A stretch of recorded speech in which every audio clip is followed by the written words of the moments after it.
I'm Gory B Movie, and welcome to Ghouls Night Out. With me today is Michelle Nessk. Did I say that right? Yes. Nessk. Yes. I just like saying it. It sounds cool. Snaky. Anyhow, lovely. Would you like to introduce yourself? Oh. Can you hear me? I can hear you. I can hear you. All right. Just tell them what you do. I mean, you do kind of everything.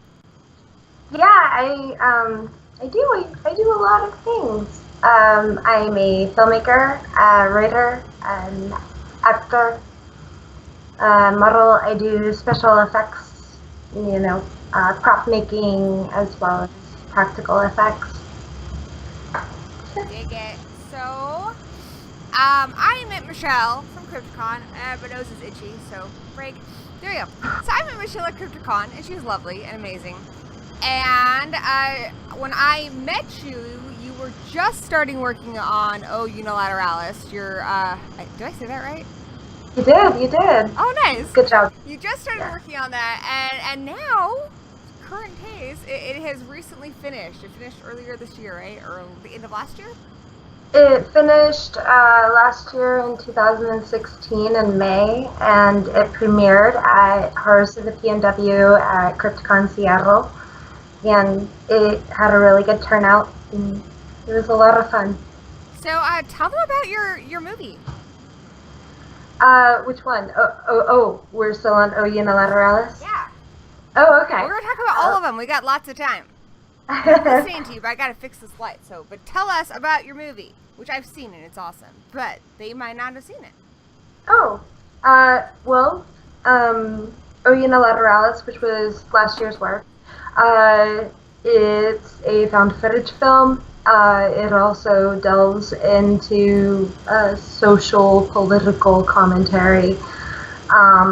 It's got your dash of atheism to it. It's got your heavy dose of feminism. So, love it or hate it, it is what it is. Yeah. And you have like everything on this movie. I did a lot. You acted in it, you directed, did you write it? Yes. You wrote it? I wrote it, and I had my associate co-wrote it with me, and yeah, it was good. Now I'm actually working on two pieces, one with Lorelei Shannon. Her name might be familiar to a lot of people who are into reading books. She wrote the book. I like the books. I love the books. Oh my gosh. She wrote Possum Kingdom. I don't know if you've had a chance to read it, but I haven't. I actually didn't know she wrote a book. I again know Lorelei because she's like the gal who runs Crypticon. Well, she definitely does a lot for Crypticon, and she's She's amazing and so talented. And so we're actually going to be working on a film together, and it's called Thine Eyes. And it's another horror film that delves into more of the monstrosities of the human mind, and, you know, how the lines blur when you're trying to differentiate someone between monster or, you know, not.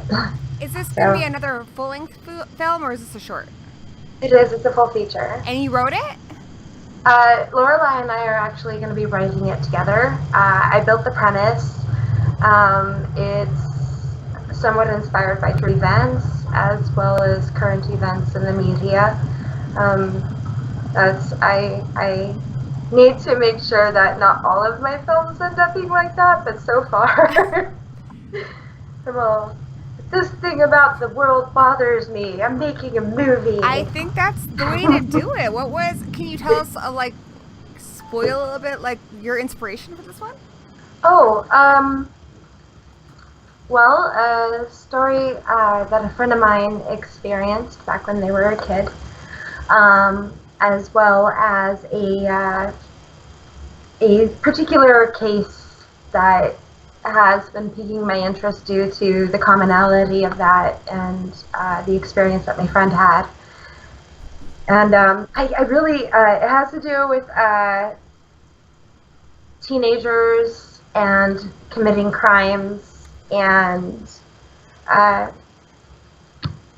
you know, nature versus nurture. I can't really say too much because, you know, but I hope that was enough. Yeah. So how long does it take you to write a script? And have you finished this one yet? Oh wait, hold on really quick. Thank you to Cthulhu Chow for giving us a donation tonight. That's awesome. Thank you. Maybe tonight's the night this weird dating site works. Yeah, I think he's still a little confused about what Horror Addicts is, but whatever. We love him anyway. Oh. I'm sorry, my soul already belongs to Satan. Ah! That's not true, I'm an atheist. Of course. So you're off the market? I am. Yeah, I mean, unless it's like a nunnery, I'm just not interested. But, you know, I don't even know what the fuck I'm talking about right now. Can I say fuck? You can say whatever the fuck you want. Cool. Okay, thank you. Oh. Go on. So, we were talking about how long it takes to write a script, I think, right? Yes. It really depends.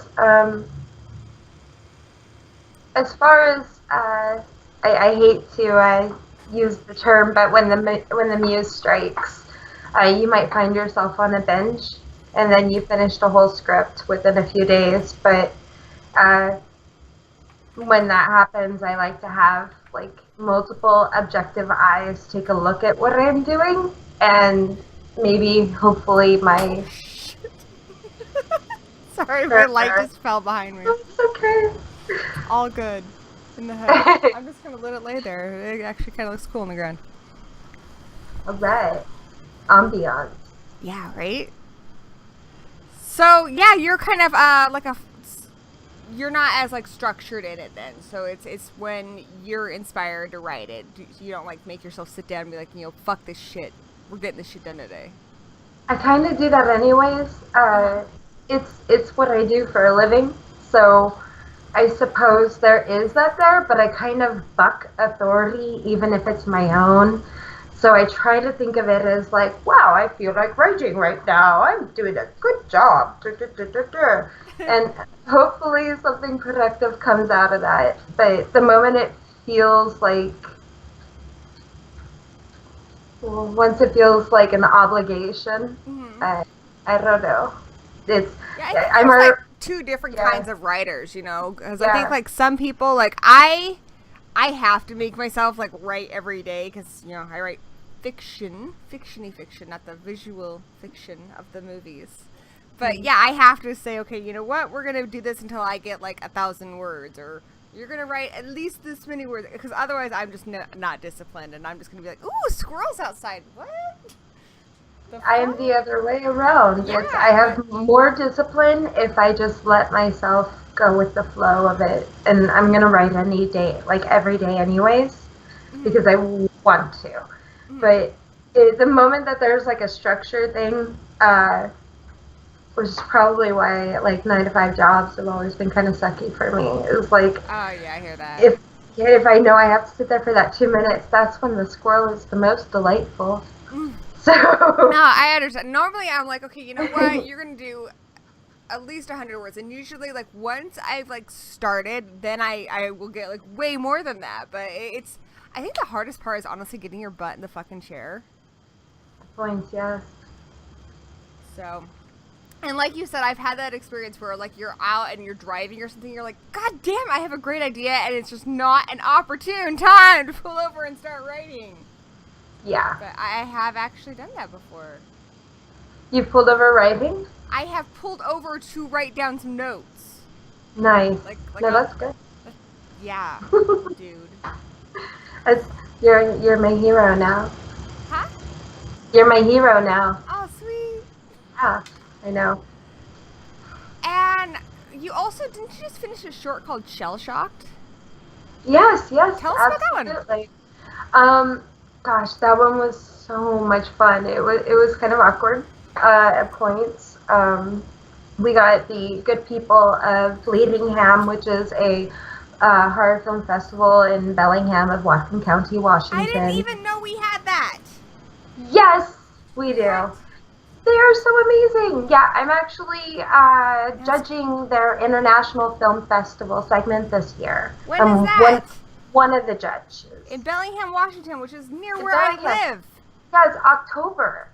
It's going to be in October. What day? Yeah. I don't know. I don't have it written down in front of me. But I'll send it. I'll share it. I'll post it on this when we're done. That'll be a thing I will do. Yeah. I'm having like lighting problems today, no big. Are you? It's here. I dropped my light and now I'm trying to fix it with window. Ah. Hey, that is good lighting. Fancy. So, tell us about Shell Shock. Like, what's it about? Okay. So, Shell Shocked is... Well, first I want to tell you who wrote it. Okay.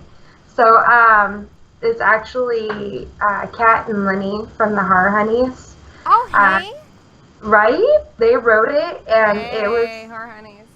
Right. We love you guys. I know, and the Horror Honeys, they do Belladonna, the magazine, right? Yes, and a little side note, you were on the cover of that recently. Like, yeah. March, I think? For March, yeah. I was... Let's segue into that for a second. It was awesome! Talk to me about it. Like, you were on the cover, they took your photo, they interviewed you. It was How'd cool. that happen? They actually, they approached me about doing an article, and originally I believe they did a casting call where they were like, Women in Horror, please submit your images, we might feature it in the magazine, you know, just like a little nod. And I asked if I could maybe, you know, come play too, you know, and and then they were like, yeah, and then they came back and they were like, actually, how do you feel about being on the cover? And I was talking about your work, and it was really cool. I was super excited. The last magazine I had been in was Unilateralis, which is a horror goth, you know, alternative lifestyle point of view magazine from Mexico. So it was really cool. Nice. Anyway, let's go back to talking about Shell Shock. We follow that whole like weird gory train of thought. Oh, gory train of thoughts are kind of like little spirally thingies. It's a revenge horror. And yes, and we get to tackle a lot of, you know, social misnomers, such as when stuff happens at a party, you know, there's always that concept of who's to blame when things happen. And without saying too much, what I hope is that maybe we expanded upon that to where it's like, yeah, you know, maybe you're supposed to blame the people who actually did, you know, the things. So give us more details, because you're being really crazy vague. I know, I'm very vague. I'm so vague. I mean, is this something that people can watch? Like, where can you watch it online? It's actually going to be at a few festivals. The director's cut aired this year at Crypticon Seattle. I always miss the films because I'm like doing the things on the panels. I know. You got to come to Horrors of the BMW next year. We've got an awesome lineup. So, nice. Oh yeah. That was me being smarmy. Oh. I know, right? It's gosh, it's a revenge horror film about a girl who goes to a party, you know, like girls do, and a series of events occurs, and you know, from there it becomes a revenge tale. I mean, it is a short, so I do have to be vague about it because. Well, okay, so I figure you know. a lot of the people in our chat are not even in Washington. Oh, is it going to be at Midsummer Scream this year? The Rev Hagen wants to know. Wait, what? Is your short going to be at Midsummer Scream this year in Long Beach? Oh, we are hoping so. We're about to send it back to the audio remaster, and then we will be hitting more festivals with the official cut version and not the director's cut. So that's the one that I actually want to push more, is the official version, but we've been having fun getting to showcase the director's cut during this duration. So, since it probably isn't anything anyone can see for a while, and a lot of these guys probably may not live in cities where it's showing, maybe you want to give them the spoiler synopsis? An exclusive actually, here on Ghouls Night Out. Oh, you are so temptingly convincing.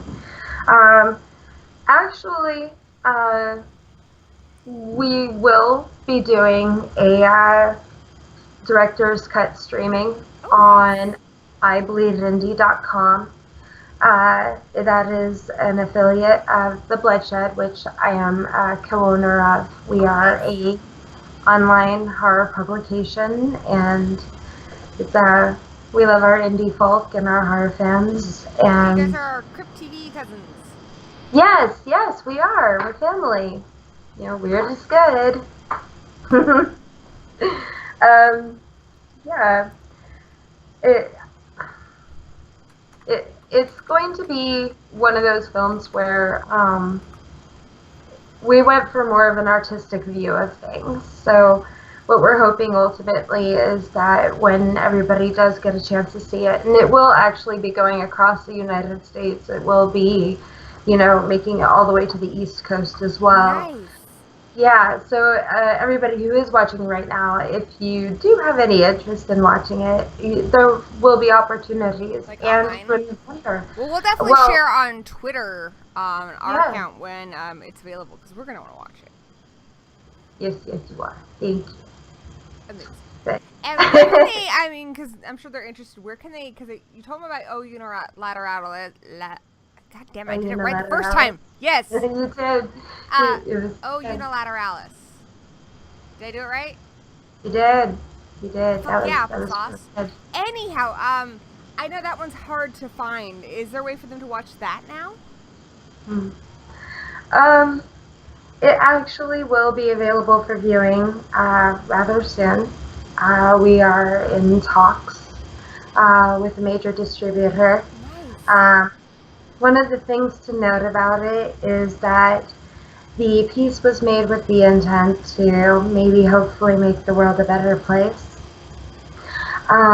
So it's going to become a situation where any monetary value that could possibly be gained from Unilateralis will actually be going toward different foundations that aid women and children who are survivors of domestic violence.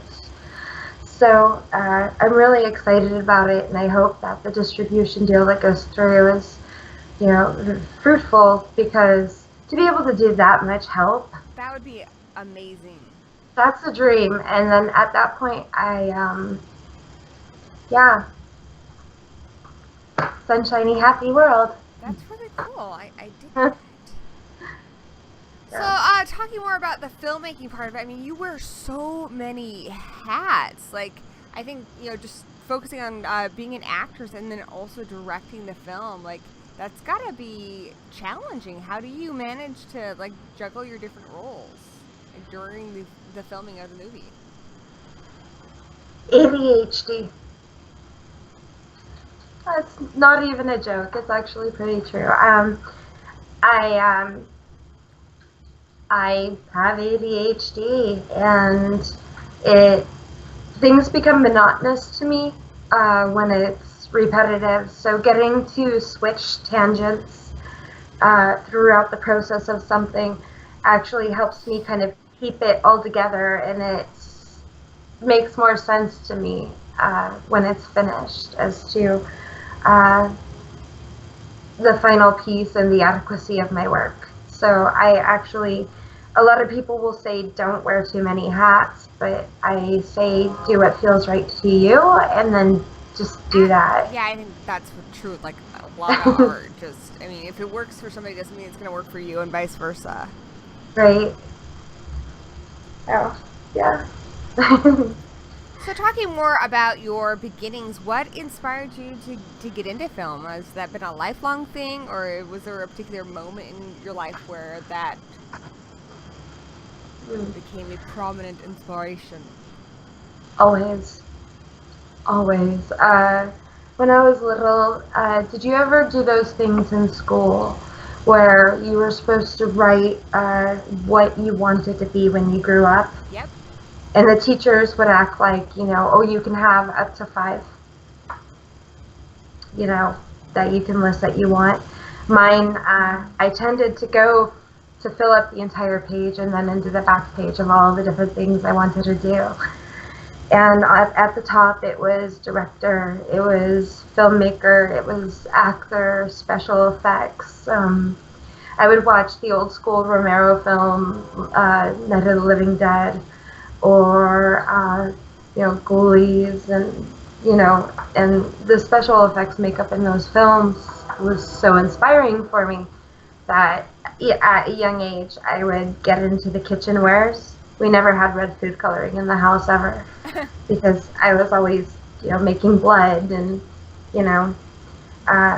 we used to scare the neighborhood parents and sometimes our own parents. So, it was a lot of fun. Yeah, like how a lot of families have like their casserole recipe. In the Horror Addicts family, we have our blood recipe.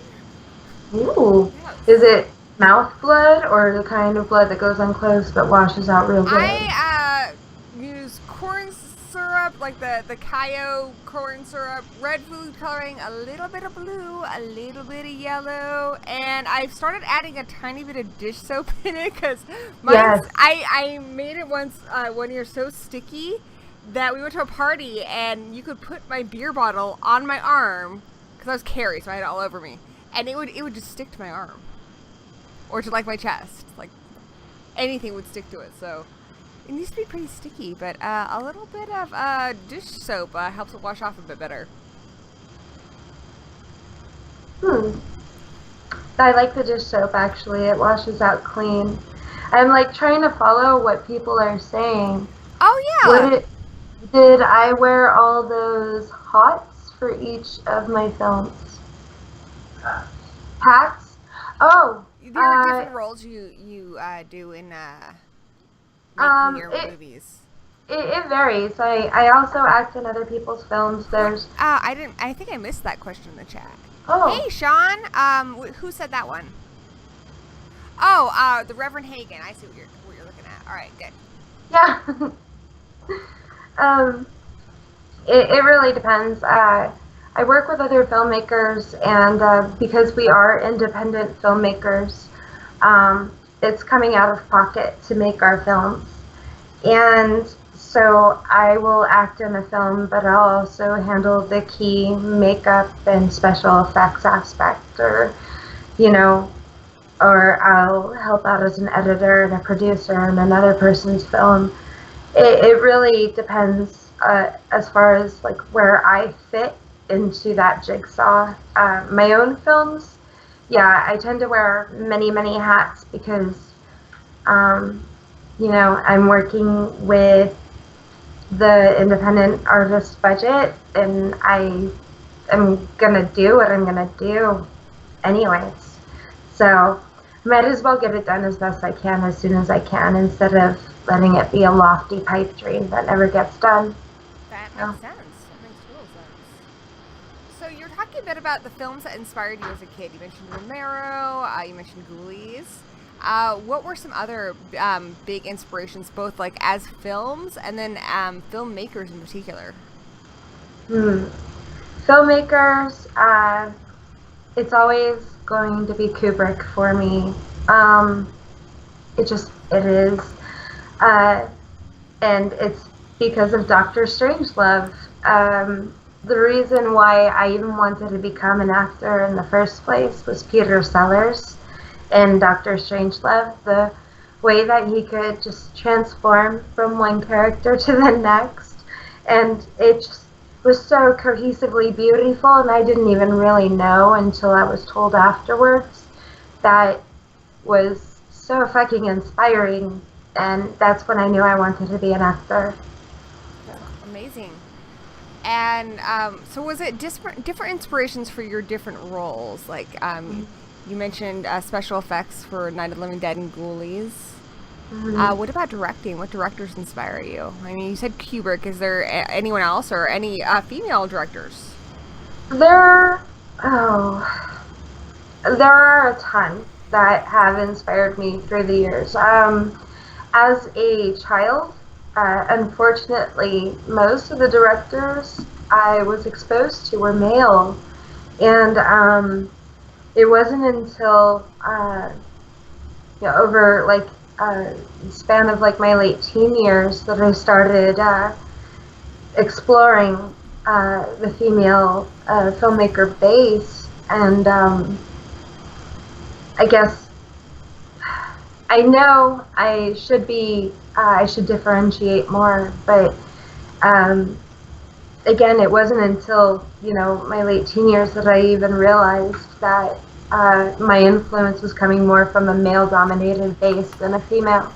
Well, now, I mean, we're kind of the minority, particularly in horror, so it's understandable. I don't think I actually paid a lot of attention to, I would know if it was a Craven movie or if it was a Romero movie, but I didn't really start paying attention to who was directing the movies I was watching until like maybe the last 10-15 years. And then it was kind of interesting to like go back and look at some of my favorites and be like, oh sweet, Pet Sematary is directed by a woman, like that's fucking awesome. Things like that. Yeah. As far as my favorite female director right now, it's actually a duo, and you know them. Oh, you know it. I mean, not only are they incredibly talented, but they've got this sick, twisted minds, but they've got the sweetest dispositions at the same time, and I'm, it's one of those things where I'm always very much looking forward to what they're going to be making next. Yeah, absolutely. As far as like actual, it's one of those long lists where it used to be Sofia Coppola was one of my favorites because of the visual aesthetic. So you know what I mean. I need to sit down and make a top 10 list, and I'll send it to you. Fantastic. So, yeah. What are the biggest challenges that you faced as a director? The biggest challenges. If you don't have a good AD or an AD at all, trying to manage a set can be a lot like herding cats. So, with that in mind, I just always make sure to have a really good AD. And how did you find your AD? Like, do you use the same person for each film? No, it varies. The same people tend to work on a rotation that I've worked with over the course of years, and yeah, it's kind of, you know, we're professionals, but at the same time we get to frolic and play in each other's gardens, as it were. So yeah, it's nice. Do you also do the editing on your film? A good majority of them.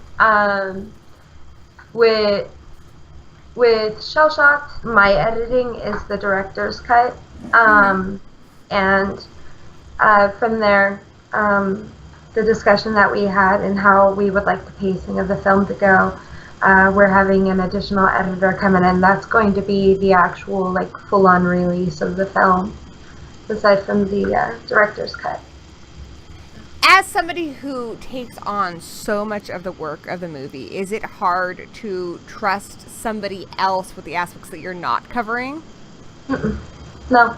If the person is competent to do their job and they want to do their job, it's amazing. It's probably one of the best things in the world. But it really depends. Sometimes I'm hiring for projects where I can pay adequately, and then, like all the other people I work with, sometimes we're just making something that's kind of, you know, like a pet project, you know, like a passion thing. And when it comes to a passion project, as an independent filmmaker, even some pros tend to do it, which is kind of funny.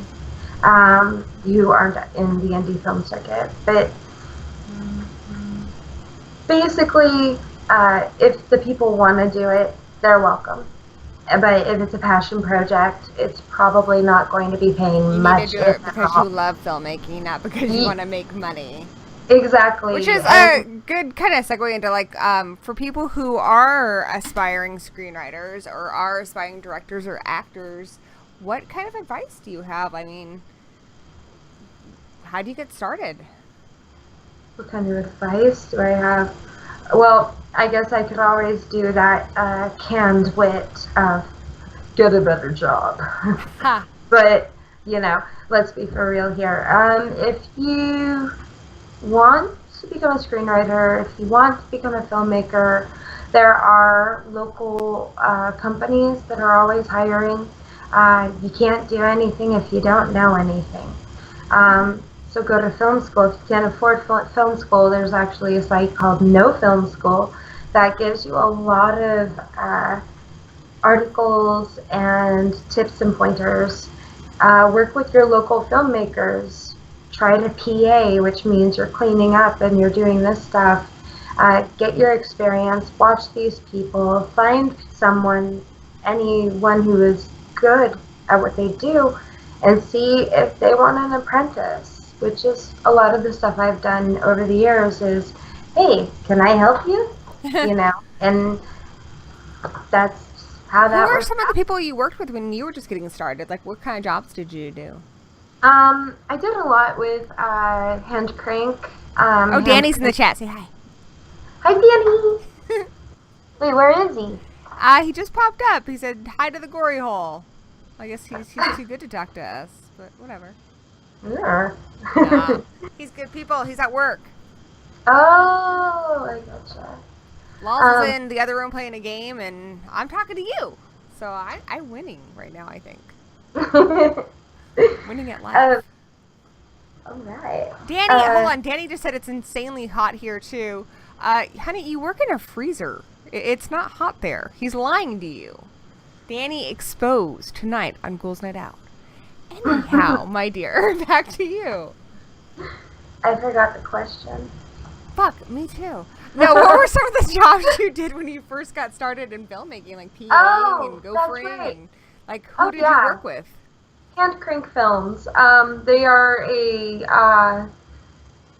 They are local to Whatcom County, Bellingham based, and they do a lot of the commercials for, like, you know, the bus transit system and everything else. So I started out PAing and doing extras work with them as like my first steps into, you know, something more legitimate besides me chasing people and, you know, loose-fitting whimsical clothing and fires nearby. Yeah. And I got to learn a lot watching them. Incidentally, they actually just won an Emmy. Wow. So good, yeah, good for them. For, you know, for what?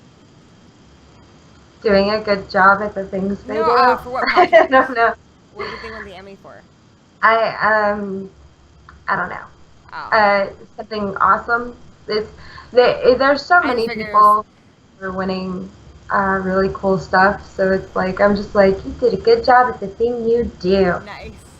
And which is not. I mean, if they won an Emmy, they've got to be working on like a television show that we've probably heard of. I think it was some kind of like PSA type show or commercial, something. Yeah, it's, you know, what you can do is you can actually go check them out, and I'm sure it says exactly what they did. Nice. So, yeah. I do have a question for you from my friend Monty G. He wants to know if you're into old school horror or modern day horror. Oh, well, my taste is kind of eclectic when it comes to films in general. I have no time frame preference. I love old school horror films in general. Those are where the influences have come from for me. My uncle, you know, would, and I know I've told this story like a million times, but they probably haven't heard it. My uncle would have me dress up like a mini Elvira when it was his time to babysit, and like my mom and my aunts would be like, bringing "Go a whole new meaning to creepy uncle." No, but creepy in a good way, like Addams Family creepy. Okay, yeah, all right, we're cool there. Not like that kind of, hence the whole new meaning. But yeah, so I would dress up as Elvira, and he would throw parties, you know, and I would horror host the shows that we watched for him and his friends, and you know, those were some of the sunshiniest moments of mine growing up. So it's yeah. Yeah, I think I have to agree with you as far as, you know, old school versus modern horror. I think a good story transcends no matter what time it was created in. You know, so like I love a lot of those old 30s movies, but I also love a lot of stuff that's coming out today too. So it's yeah. Though I have to say, like I have to agree, like movies of the 80s and the 90s, that's kind of like childhood friends, you know, because like that's what you grew up on. So they even it's so funny, even like the shittiest movies from back then, like like Danny watched Mother's Boys recently, which is a shit fucking movie. It's shit. But I was like, oh, I remember when I saw that in the 90s and I was young and sweet young ingenue watching horror. Now I'm jaded. Cat's Eye. Oh god, I love fucking Cat's Eye. Fucking love that. And there was one, I still can't remember the name of it, and I know it was a movie. And it's like this guy, I think about it a lot too, so we're getting deep here, okay? So it was a story about a guy, and I think it was a sequel, and there were like these tiny little monsters, kind of like the Ghoulies, but smaller, like SMOL, and he's like the prince inheriting the estate, and he's got his girlfriend coming to visit, and he doesn't want his girlfriend to find out that he's like king of the monster people, and he's like, he's from the 80s, and like I saw it on like some, like, gosh, I saw it in the 90s, and I just... Danny, is that the other little monster one? You know what it's called. Answer in the chat. There's another one. There's Ghoulies. There's something else. There's not critters. It wasn't dolls, and it wasn't Puppet Master. There's one that starts with an M. Mother Ducker. But it does sound a little bit like subspecies. Is it subspecies? Vampires? No. They were kind of like the little monsters and ghoulies. Like, yeah, or it was kind of like the monsters in the gate. Subspecies. You know the tiny ones in the gate? Also the gate. I love the gate. The gate is good. I love that movie. It's so bad. It's like one of my favorites. Of course, and then there's White Zombie. Is it Munchies? Oh no. Does Munchies have like a princely 1980s fab kind of guys? I don't know. I haven't seen it, but I know that that's the other little creatures movie. Because the only thing I can think of is Subspecies, which is like a little full moon movie, which does have kind of a princely vampire-y figure, and there's a love interest, and then there's little ghoulie monsters. But he's like a human, and he doesn't like hurt people, and like he only just like finds out that he's like this. Yeah, there's a good one and there's an evil one. There's one that looks really fucked up, and he's evil and he kills people, and then there's one that you don't find out that he's a vampire until like towards the end of the movie. And then he falls in love with this girl who's visiting there. Huh? It might be that. Okay. So I've got to There's Google these three that. girls who are studying abroad, like local legends and such, and they meet a guy who's also apparently studying there, but he's actually the brother of this like evil vampire guy who's causing all kinds of hell. And he has these little blood demons, and they're tiny. Yeah, they're tiny, and they do like little things for him, like evil things. But you find out towards the end of the film that they're brothers, and like they're half brothers, and he needs to protect her from his brother and these little demon thingies. Cool. So maybe that was it. Hi, Yogi. Maybe. So there were some more questions. I'm gonna go back and find them because I remember seeing them. Do you have? This is from Doc the Metal Freak. Michelle. It's Michelle, like the Beatles song. Michelle, did you have a favorite horror anthology show growing up or currently? Like a television show? I think he means like Tales from the Dark Side, Tales from the Crypt, Outer Limits. I'm gonna have to go with, I mean, it's more like science fiction, fantasy, and horror, and more socio-political horror, but The Twilight Zone. Yeah. Yeah, it's a mainstay for me. I'm glad it's on Netflix now. What's your favorite episode of The Twilight Zone?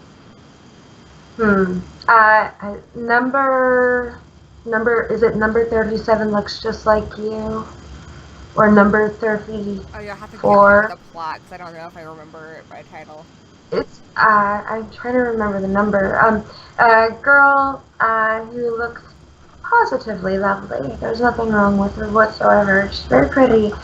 But, like, her mom looks the same age, and her best friend, and, you know, everybody looks kind of perfect. And I guess, like, she's hitting her 18th birthday, and the tradition is at the 18th birthday, they put their brain in a robot body. And it's all, like, you have so many styles that you can select. And she wants her individuality, and then she starts to chicken out, and in the end, she ends up going for it anyways. And then I don't think I've seen that one.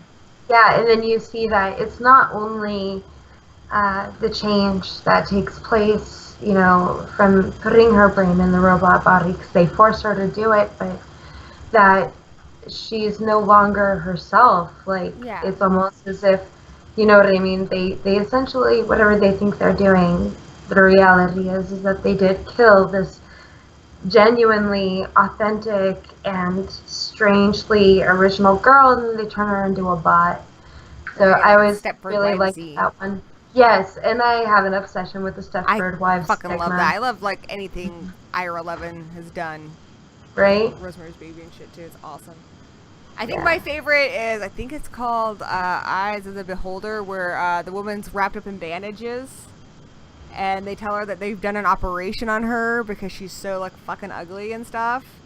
Oh, and then you take off the bandages and you see that she's actually like model hot. She's gorgeous. And there's another guy too, also model hot. And they're like these like pig-snouted freaks people. of nature. Yeah, I and love that. I everyone love else how the Twilight Zone was always Yeah. changing your perspective. Like, there was another one, I think, called The Invaders, where it was about these people, and they thought they were being, like, hunted by giants, and then you find out that they were actually the alien invaders. I was just thinking that about that one with the old lady. Yeah. Yes. Oh, I was literally, you plucked it right out of my brain. But yeah, they had such a fantastic way of always, like, shifting the way you saw things, which was really interesting. Yeah. Let's It's my favorite show. I love the Twilight Zone. It's amazing. What is your favorite psychological movie? That's from Shonicle Reviews. I think I said that right. My favorite psychological movie, actually, a lot of people get surprised when I say this because of who the director is, but it's actually Rosemary's Baby. To me, that film is just, it's so beautiful, and it's the perfect horror film to me as far as like psychological suspense goes. Mm-hmm. And it's pretty to look at. It is very pretty, and Mia Farrow was gorgeous when she made that movie. Oh, just every aspect about it. It's like they didn't skip a beat, you know. Mm-hmm. So you're held in tandem the entire time, and your ability to suspend disbelief. It's so funny because when I first saw Rosemary's Baby when I was like a kid, you know, of course, unlike everybody else, it's a horror movie. It's scary. These people are doing something horrible, and you know, especially when they're, you know, she thinks that they're threatening her unborn child, and then you find out it's even scarier than that because her baby's like the devil's spawn. But now when I watch it as an adult and I'm a mom, like, it's kind of heartwarming. Like, because when you're pregnant, you are terrified. You're terrified you're going to fuck up. You're terrified something's going to happen to your kid. You're terrified of all these external forces. And then your kid's born, and even if it's a furry little monster, you just love it anyway. You just realize, you know what? It's going to be fine. It's going to be fucking fine. It's gonna be fine. So I'm raising the Antichrist. Who cares? Whatever. Son of Satan. Who cares? Yeah. Danny wants you to star in one of our short films. Which I don't know if they count as short films or sketches. What are they? What is it? We have a series of shorts on our channel. We have the Canadian Jason shorts. We have lots of shorts that come before our reviews. But one of the ones we have a continuation of, it's like, I think we have 3 shorts of it now, is Canadian Jason, where he's Jason Voorhees in Canada. So he's like really, really polite and Canadian. So he's like, oh, sorry, eh? And yeah. I believe right now, currently, Canadian Jason went to Texarkana to learn how to play the trumpet and do sightseeing. So we'll see how that works out for him. Yeah, you know what? I'll be your Huckleberry. Nice.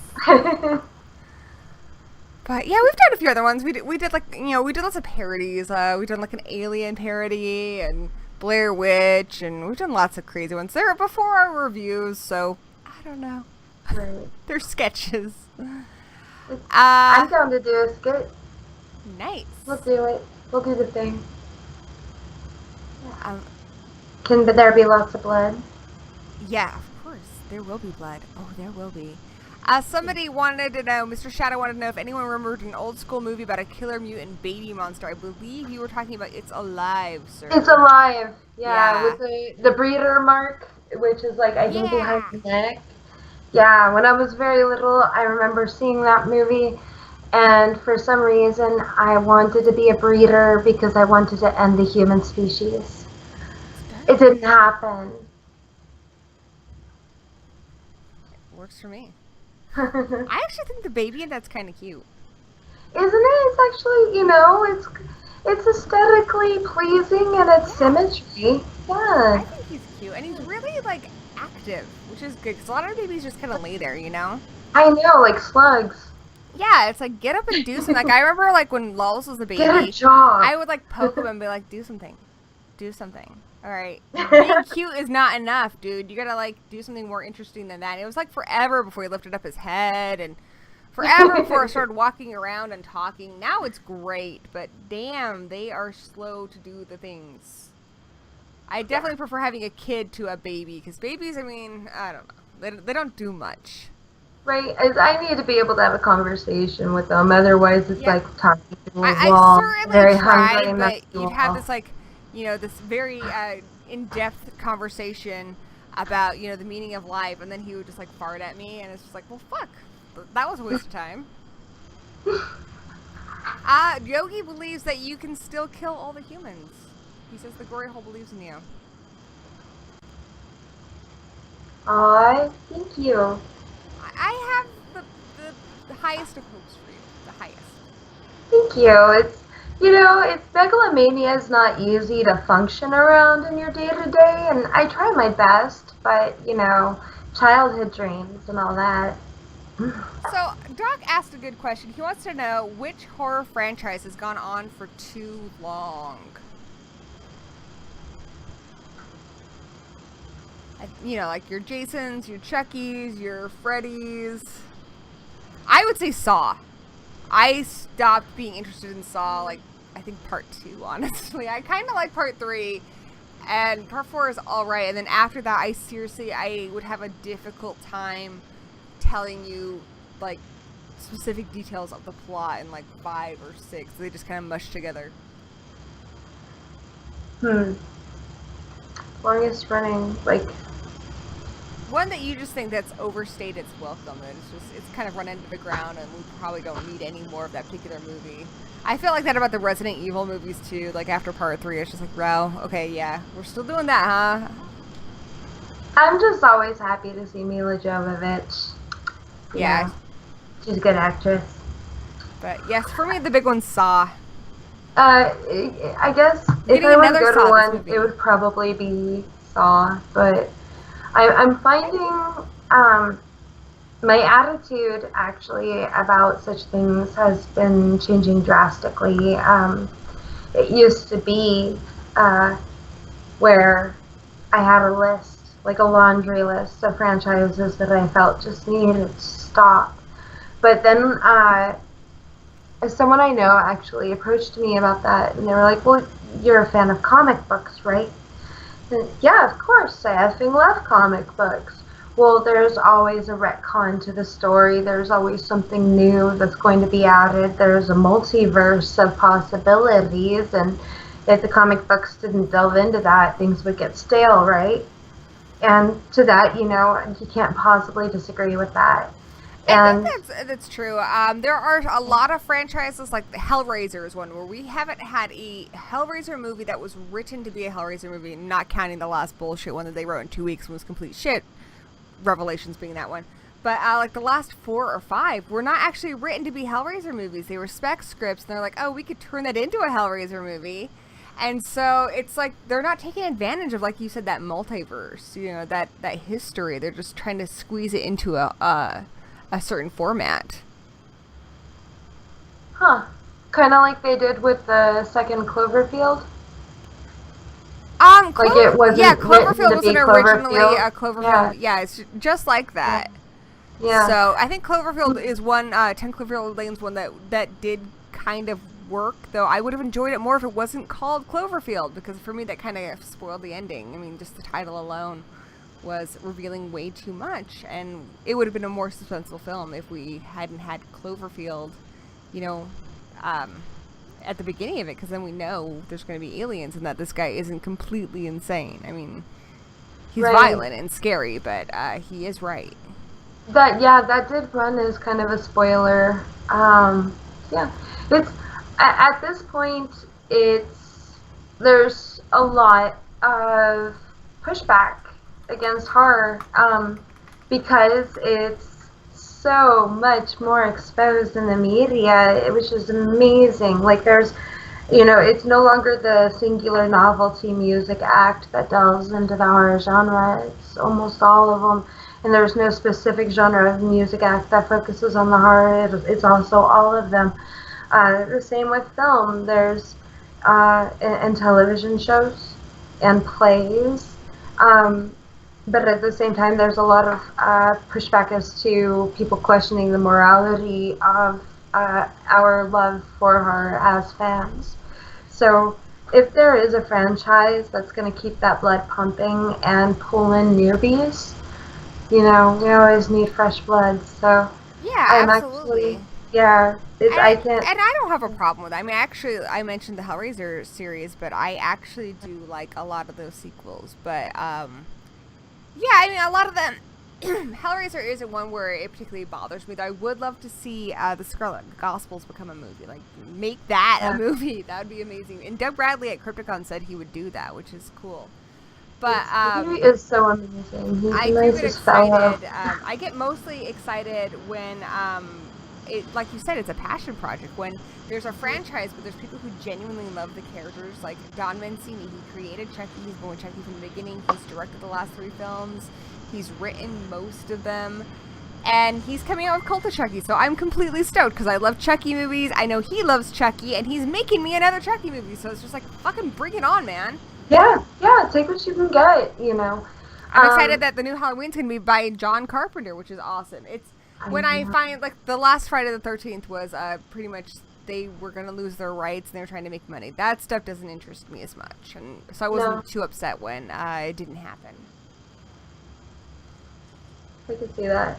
It's, one of my lifelong dreams is to actually direct and be in a Hellraiser movie. That's amazing. Yeah, either that or Clive Barker's Imagica, or The Great and Secret Show. Those are 3 different storylines that he's written that I kind of foam at the mouth mentally at the idea of ever even possibly making them. It would be nice. That would be amazing. Absolutely, yeah. Working with Clive Barker, too. Like, if you were able to do that, Jesus. It's awesome. Right, I got to, actually at this year's Sinister Creature Con, they had the CliveBarker.com people. They're like the ones who work for Clive Barker, and directly with him. And it was kind of amazing how, lovingly they regaled stories about him and everything. And I came away from it even more so wanting to hopefully someday get to work with them. So, life goals, I got them. That's cool. Would you say Hellraiser is your favorite of the franchises? Overall franchise? Mm-hmm. Probably. It's, I loved Hellraiser. The first one was amazing. The second one was phenomenal to me. I love the second one. Oh, love it. I love Hellraiser 3.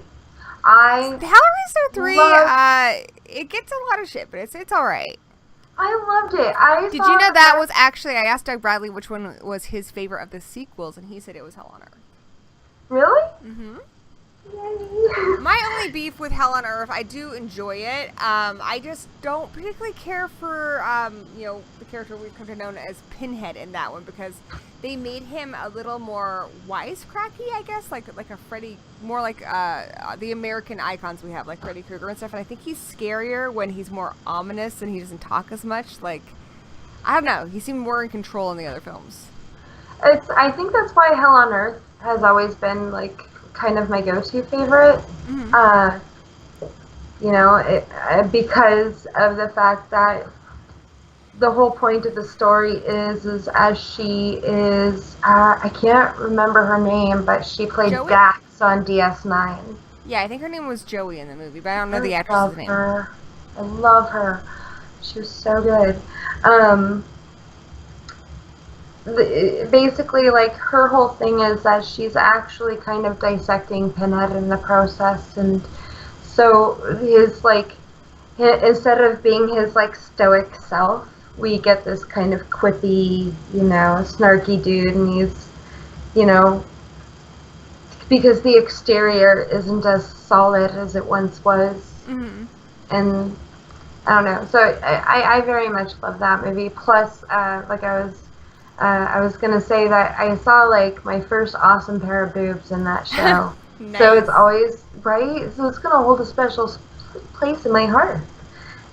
That's just how that goes. I think it's Bloodline, the part 4. That one gets so much shit. The Toy Maker. I really like that one. I think it kind of brought it back more to form. It felt more like a Clive Barker movie, because he always has that massive, like, limitless imagination. It feels like anything can happen in a Clive Barker movie, and it kind of felt like that again in Bloodline. And it was just interesting to see, like, so much of the history of it, and I loved the princess. She was amazing. Yeah. It's the princess, yeah. She, I remember seeing that when I was a kid, and yeah, I loved that one. Mr. Shada wants to know how we feel about Nightbreed. Nightbreed? I fucking love Nightbreed. I used to have like the biggest crush on the lead in that movie, which I can't remember the actor's name right now, but I loved him. And it's just such a crazy, like, kind of a different movie. Like, I remember when I watched it when I was younger, it didn't entirely make a lot of sense. Of course, the original cut of it does seem like it's missing a lot, and I love the director's cut that we just got a couple years ago from Scream Factory. But I loved the idea because I love the idea of the monsters kind of being the heroes. Because when I watch horror movies, I tend to sympathize with the monsters. Frankenstein and Bride of Frankenstein, and even a lot of the ones that I don't think are as sympathetic to some people, but like Leatherface and Jason and stuff, I tend to relate more or sympathize more with those characters than the, camp counselors who are getting hacked to bits. Right. It's Nightbreed. I actually really enjoy it. It has a lot of nostalgia value to it for me. Oh, shoot! I had my favorite series in my head for a second there, but it's gone now. Ah, that's it. Craig Schaefer, who was also in One Tree Hill, which is bizarre as fuck. It's so weird though, because in Nightbreed he looks like a young David Boreanaz. Like, he is crazy fucking hot in that. And then of course he did do a Hellraiser movie. He did Inferno later on, which was pretty good. Of the sequels, it's a good one. Yeah. I think the worst ones obviously are Revelations, which is such shit, and fucking Hellworld, which is so disappointing because Lance Hendrickson's in it, but Hellworld is all the shit, dude. It sucked balls. Oh, Return of the Living Dead. Ah, I love that scene. Jesus, Danny used to give me so much shit because of the Return of the Living Dead films, my favorite's Part 3. Mine too. Love Never Dies. I know, right? I fucking love that shit. Oh, that movie's amazing. Oh, well, Melinda Carter. There's a little clip of that in our opening theme. Yeah. Have you seen Killer Tongue? It's got Robert Englund in it and Melinda Carter. You have everything. It's got sexy nuns. Sexy nuns? I have an obsession with sexy nuns. Have you seen Night of the Demons Part 2? Yeah.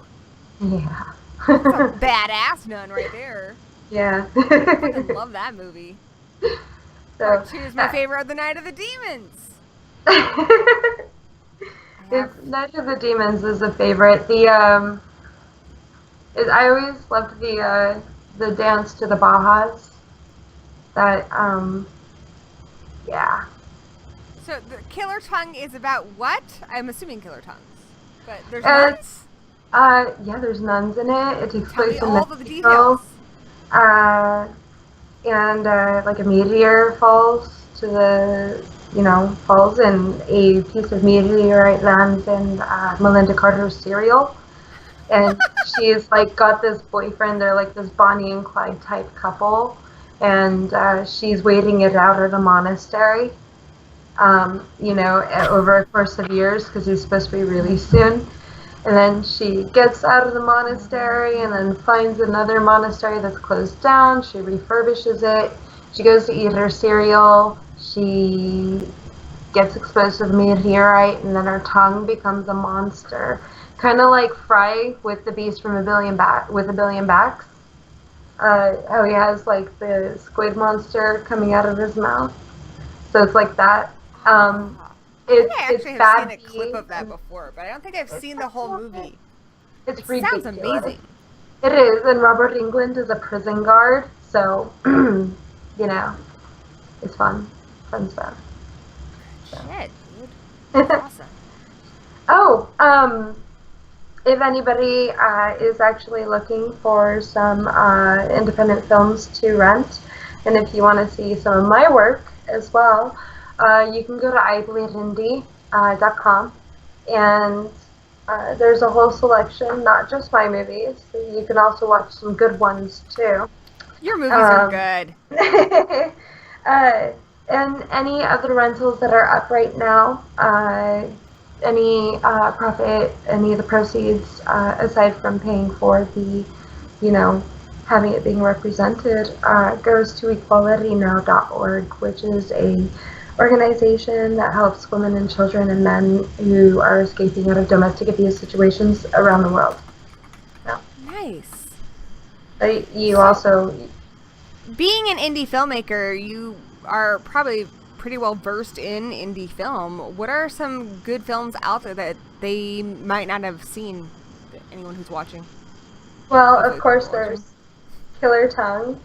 The movie that truly got me into the idea of, hey, I could actually do this, and then I started doing it, would be Flesh Eating Moms. I always thought it was called Attack of the Flesh Eating Moms. It's have you seen it? No, but I want to. It's something. It's a movie, and they made it. So, but there is an element that scared the shit out of me when I was little. Well, okay, am I allowed to say spoilers? Yeah, dude. Okay, I'm spoiling all the things. Okay, so there's something happens, and all the women who are mothers over, if they've had a child, they become zombies. And they're eating their kids and everything.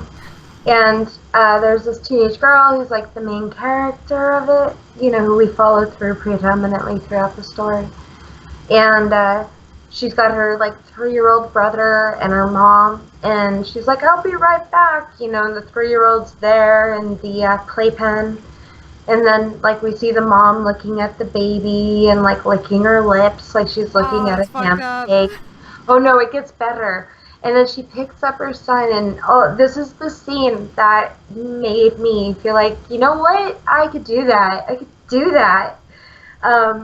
And she's holding her baby, and he's all cuddling up to her, and it seems so sweet, it's so endearing. And the little 3-year-old boy is all like, Mama. And she's all hugging him and smelling him, and it looks like a nurturing mother type thing. And then we come back to it when they're dead. The girl comes home to her mom literally eating the 3-year-old like he's a giant piece of watermelon. Oh my god. And that's it so fucked up. Shocked me. I was so upset. And I was watching this on Canadian television, and I was just tater-tot, and Canadian television often plays, Red-Blooded American Girl, old horror movies that didn't get a lot of play mainstream-wise. And that scene freaked me out, and I just so happened to have been in trouble at that point, and I wasn't supposed to be up late or watching TV. And so my mom came down, and she was like, what are you doing watching the TV? And she scared the shit out of me, because you thought she was going to eat you! I really did, and so that movie stayed with me. Oh, dude. Yeah. Speaking of creepy mothers, do you remember those Scary Stories to Tell in the Dark books? Mm-hmm. Do you remember the one about the 2 kids who go out into the woods, and there's a girl with a drum, a magical drum, and she says that they can have it, but they have to be really, really bad. And the mom tells them that if they keep being bad, eventually she's going to leave, and they're going to have a mom with one eye and a wooden tail, and it's all scary. And then at the end of it, they go home, and then that's what's there. Mm-hmm. Yeah, that would be my scary mom experience. The one that always sticks with me from Scary Stories is the toe. The toe? I don't understand that fucking story, and it's upset me equally since childhood on. If you're walking and you're hungry and you see a decomposing fucking toe sticking out of the ground that's all swollen so big that it's like got elephantitis. Uh-huh. Are you really gonna swoop the toe home and be like, we're eating? Wouldn't you rather just like maybe suck on dirt and get what nutrients I can never from quite that? got that one. That one pisses me off, but I'm obsessed with it too. But it makes me mad. It's a double-edged sword. You love it, but you hate it. Oh, everyone's talking about sexy nuns. Can I talk about this? Is this okay? I'm allowed? You can say anything you want. Okay. Okay, so sexy nuns. I actually wrote a story that was published a few years ago called Devil's Habit. It was a short story. It's and a it was pun. published. It's a pun. Get it, guys? I know. Get it? Sorry. Yes. Yeah. Lols would love that. I have to tell him that later. It's actually being rewritten. I'm rewriting it now. It's about to be published later on this year, and it's a full novel. There's also going to be a short coming out soon, which is kind of like just playing with the So teaser you wrote a on. novel? Yeah. That's so cool. I'm published in a few anthologies. This is my first full novel. So I'm really excited about it. It's about nuns, and it's horror related. It's an erotic horror. I really hope to make a lot of people angry with it. Nice. My book, I just finished, like, I'm almost done with my final draft, but it's done, and I'm just kind of cleaning it up before I let people read it, so we should have a book swap. You should. You can read my book about Werewolf Kid, and I'll read your sexy nun, evil nun book. Alright. Don't forget to write a review. You know, something about it making your teeth sweat or something cool. Oh, yeah. It was all the sexy and nuns. All the sexy and nuns. So there will be a teaser short that will be out soon. And then after that, we'll be moving into a full feature. And I'm really excited about it. Because awesome. It's Can you tell us the plot? Yeah. It's actually the backstory as to the mating habits of my horror host persona, the Monster, aka Ven. So, yeah. What are the details? Like, where are the sexy men? It takes place in a monastery. So, it kind of plays with different theologies. I don't just limit it to Abrahamic. I dabble into the ancient Sumerian and Mesopotamian mythologies as well, and a huge dose of Abrahamic after that to make it more modern and relatable to today's guy on the go. Oh yeah. Because, you know, and you said your movie or your book is going to have a short out soon, and your book is going to be published, right? Yeah. Where will they be able to get your book when it comes out? Because they're asking in the chat. They want your book. Oh, it's they like sexy nuns, dude. It's who doesn't? The Gory Hole especially likes sexy nuns. I believe we should get a sexy nun as a mascot or something if that'll work out. It's going to be published through Dark Moon Press. Hang on, I lost the thing. There it is. I found it again. Yeah, Dark Moon Press, and that's later on this year or early 2018. Cool. When you have review copies, maybe send one my way, and I'll read it and review it on the show of the Horror Addicts. Okay, I would like that very much. And as far as my book, guys, like I said, it's done, but I'm still, like, polishing it up, because, I don't know, I'm having a hard time letting it go to, like, let people read it, because I've been working on it for so long, and it's such a passion project for me that it's hard to be like, okay, it's done, it's good enough for people to read it now, but, by the end of this year, whether I think it's perfect or not, I'm going to let people read it. So if you really, really want a review copy, you can let me know. And then I'm going to try and get it published. So know a couple publishing houses that I've talked to, because I used to work with a lot of people when I had a book blog, so I don't know, hopefully they'll like it, and if not, then I don't know, fuck it, I'll publish it myself. Oh, everybody's a critic. If you enjoyed doing it and you can make a dime on the side from it, oh, you did a good job. I wrote it because I love writing, and I had an idea, and I didn't really have much of a choice. I just had to write it, or it was gonna, blow my brain up with constant thoughts. So if I don't put them on paper, then they just swirl around my brain.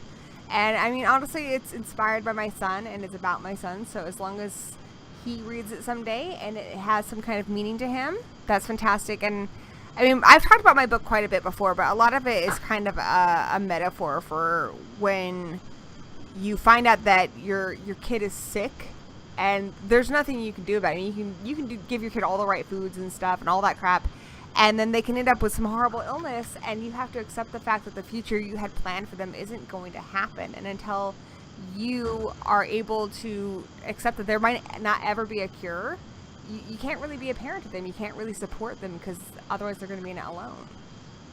Yeah. It's, we are how we are, and I definitely love reading stories that are all about just accepting who you are. Yeah, I love when horror works in metaphor. So, I mean, like, on my book, you can enjoy it as a fun werewolf thing, There's a kid that turns into a werewolf, and then this pack that he belongs to comes to get him, and there's all kinds of action and badass mom and fucking cool characters and all the action and horror and bloodshed. And on the flip side, hopefully somebody who has been in my position or other, parents can read that and go, hey, this actually means something to me as well. That's the goal. It's love it or hate it, just please feel something. Yeah, I think honestly, even if the whole world hated it and one single person was like, wow, you got my experience, that would be enough for me. Right? Yeah. There's that one little tiny character with a little tiny flag, Yeah, I just think, filmmaking, writing, fiction, all of it is communication. You feel something that you need to get out, and I think having it translate to somebody, having them get it, is what it's all about,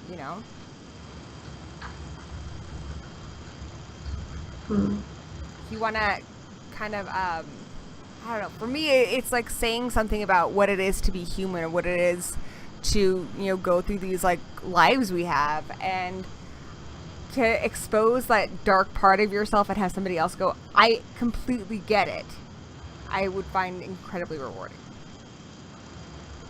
Which I've done with, like, short stories and stuff before, but this is, like, my first novel, so I'm kind of excited about that.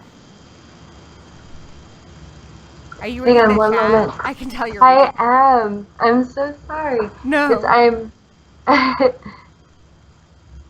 I tried selling a novel to a publisher once. Anyone heard of this guy named Hugh Hefner?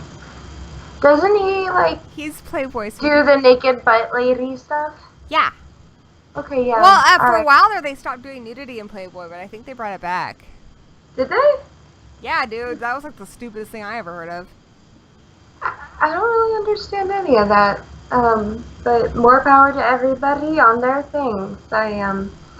All you human beings touching each other, throwing the DNA at one another. Playboy is such a weird thing, because, like, there's always that joke, like, I get it for the articles, but Playboy actually does have really good articles. Like, a lot of Stephen King's early short stories were published in Playboy first. Especially back, like, in the 80s and stuff, they used to publish tons of short horror stories, and, a lot of them debuted in Playboy. I don't know about it anymore. I mean, I've never actually read Playboy, but, like, when you read short story collections and it tells you where it was originally published, and you're like, oh, fucking Playboy, huh? Alright, okay. That makes all the fucking sense. I want a story published in Playboy. I do, too. Holy shit, holy shit, create a non-story in Playboy. We're gonna... No. Yes. Make like a prequel to the Nun story, or a small sequel, and then put that in fucking Playboy. I can't do a sequel. I don't know. Well, you're gonna have to do something with sexy nuns and put it in Playboy. And I think I want to do something about killer dongs and put that in Playboy. Killer dongs. Yeah. There's the title right there. Boom. Killer dongs. Killer dongs. Yeah. Boom. There we go. Making shit happen. Is it true the Tales from the Crypt is coming back to TV? Ariel, dude, I don't flippin' know. I heard it was, and M. Night Shyamalan was involved, and now he's not involved, but it's still happening, so... Possibly? I like how people think I have all the knowledge of the things. Yeah. You know, Playboy short stories. Monster boobies. Did you guys see Killer Rack? Killer Rack was fucking amazing. It was hilarious. This woman who's, you know, slightly, you know, shy in the chest. She notices that everyone at her job and everyone is getting ahead because they have giant boobs. So she decides to feel better about herself and help her career and shit. That she is going to get breast implants. And they're evil breast implants, and so she'll fall asleep, and then her boobs like grow these like big mouths and kill people. It's the best. That's amazing, and I have to see it. You need to see it. It even has like a song in it. It's great. Yeah. So I guess Tales from the Crypt is canceled. Well, there you go. You gotta ask the Gory Hole because they know all the things. I don't know the things. I know none of the things. We don't know the things, we just do the things. Reverend Hagen saw Attack of the Killer Donuts. I actually just got that. I just freaking got that. And I haven't seen it yet. Is it good? Because it looks amazing. But someone just sent me a copy of that, so I'm kind of excited to watch that. Killer Donuts? What? I like it whenever anything that I think is not supposed to be a killer thing becomes a killer thing. Like, I like Maximum Overdrive. What? Killer cars? I'm down. Killer boobs? Sure thing. Whatever. All the things. Killer donuts. Fucking awesome. Killer tomatoes. Like, seriously, like if it's not something that's supposed to be a killer thing, and then it becomes a killer thing, you pretty much have a fan in me. I don't care how bizarre it is. I saw Killer Condom. I think that's what it's called. That Trauma movie. Trojan. Trauma movie. Tromeo and Juliet. No, I saw the Killer with the monster movie. cock. They have a Killer Condom movie. Night of the Lepus. Killer bunnies. Oh, yeah. Yeah, all the things that are not supposed to be killer things becoming killer things. I also pretty much like when I'm like feeling particularly down, like you have those days where you're just in a funk. I like to picture my favorite, you know, mass killer movies, things like, you know, The Purge, where there's lots of killers running around. The Purge, or Night of the Living Dead, or Dawn of the Dead, any of these things, but with stuffed teddy bears. That always cheers me up. So it's like a nightmare version of the Teddy Bear's Picnic? Yeah. And then you gotta hear that song in your head. Yes, I like it. It's good. Throw on some sexy nuns and there's a party. Or a party at Miley Cyrus's house, which I'm game for. I'll go. I guess, yeah. I fucking love Miley. Sexy Miley. nuns should always be on the guest list. It's like you have your guest list, your exclusive guest list, and it's like, but sexy nuns also allowed. And killer teddy bears. So sexy nuns, killer teddy bears. Monty mentioned teeth, killer vaginas, all the things. All the things. Killer We got all the chihuahuas. things. Let's see. Creature is the good guy. We're talking about killer things that should not be killer things, Ariel. All the killer things. Like, you know, killer microphone. Whatever. But then there's rubber. Yeah, okay. Holy shit. I'm gonna blow your fucking mind. Are you ready? Are you strapped in? Okay. Okay, blow my mind. Here is my new horror hypothesis. Have you seen The Car? The Car. It's like a demonic car, right? It's like an old demonic car. My theory is at the end, when the car blows up and he's all like, Satan, right? We don't really see what happens to all the pieces. We just assume that they're just like burnt to dust, right? But, you know, Right. I think one of the tires got loose, and then that's Rubber. So the car is a prequel to Rubber. So is Rubber a separate sentient entity from the car, or is it the car continued, but that's all that's left? It's the car continued, but that's all that's left. Oh, I dig it. Yeah. I dig it. And then they should make another one about the tricycle at the end. And I have another kind of theory that kind of goes in this, where this is where it's going to get really crazy. Okay, it's going to get really nuts. I think the movie Cars is a prequel to The Car. So check it. You know the old Paul Newman car, right? Which looks exactly like the car in The Car? Yeah, that one. Right. He lives in this bizarre little town off of Route 66 where cars fucking talk and they have their own fucking society and it's all Maximum Overdrive but for kids, right?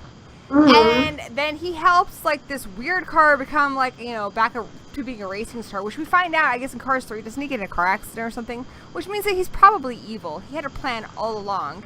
And then once he's set that plan in motion, he leaves to get back to killing like a villain in the car.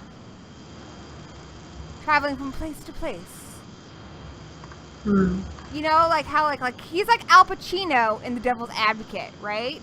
Like you think he's a nice guy and that he's trying to help you. But then you find out later on that all of his like advice and stuff has ulterior motives. Alright, maybe the Cars one's a bit of a stretch. But The Car and Rubber, that's solid. Have you gotten to speak to the directors behind it to see if maybe that's true or not? Or no. I was like, Lightning McQueen is a straight up badass film. Lightning McQueen is a psycho, right? And who was his mentor? Who was his Obi-Wan? The fucking Paul Newman car, right? He's fucking Satan. Watch that movie again. He is Satan. And then he goes off and he does The Car where he's fucking driving through people's houses and he can't go into hollowed ground and then he blows up and then his tire gets loose and that's all that's left of him and he does all this crazy stuff in Rubber. There you go. True story. True story. Sometimes like it feels like there's like an awkward silence and it's like, oh yeah, because the chat has a delay and I can't hear them. But in my head right now, they're just like, holy shit. Minds are blown all over the world. Yeah, Lightning McQueen is kind of like the Antichrist. Or I guess you could kind of see him as like the Keanu Reeves in Devil's Advocate. You know, like some poor sap who thought he had a mentor of goodness. But it was really a mentor of Satan. But really, he's just a cog. Is Devil's Advocate, in the end, like, the guy thinks he's, like, this super special thing, but the only tool that's, like, of any use for him is his penis, and that's, like, the end of the story. So it's, like, he's not that important, you know, and so, like, when he walks away and gets tricked into it again because, you know, vanity and all that. It's really just kind of a movie depiction of just what Keanu Reeves is. I mean, he is just kind of a giant tool with a penis. No. Kinda. No. Did you see fucking Knock Knock? I don't want to talk about that film. Fucking Knock Knock. That, Jesus fuck, that movie pissed me off so much. But the end of it where he's like shouting at them, he's buried up to his neck, that reminded me of the end of The Wicker Man with Nicolas Cage. Not the good Wicker Man, the Nicolas Cage Wicker Man. He's like, ah, you're gonna kill me? You're gonna kill me because I fucked you? Oh my fucking god, Keanu Reeves! What the fuck? It's like when he's good, he's really good. But when he's bad, he's fucking awful. Oh. I don't want to talk about that movie anymore. Okay, we'll talk about it. Thank you. There are some really good movies that I've been watching lately. Oh yeah, you were gonna recommend some movies that maybe they hadn't seen, or you already did some.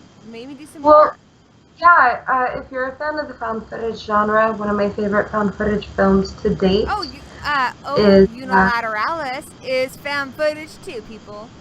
You can watch that. But yeah, more found footage. This one's called Home Movies. Oh my god! Home Movie? You've seen it? Yeah, I've seen Home Movie. That movie is fucking amazing. The two little kids? Yes! And it's all like kind of like about like nature versus nurture. Were they born evil or were they made evil? And it's just, I mean, it's a good movie for like debates, but it's also just a scary fucking movie in itself. Like when the kids have like bags over their heads. Yeah. Jesus. But when when we first get the reveal of what they did to their playmate, Yes. that had the same effect on me as like the baby eating scene in Attack of the Killer Moms or Flesh Eating Moms. Yeah, it's so fucking dark, but it's so good. Oh, I love that movie. More suggestions.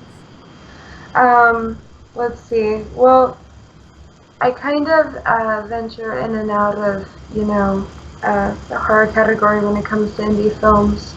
There's, of course, Six String Samurai.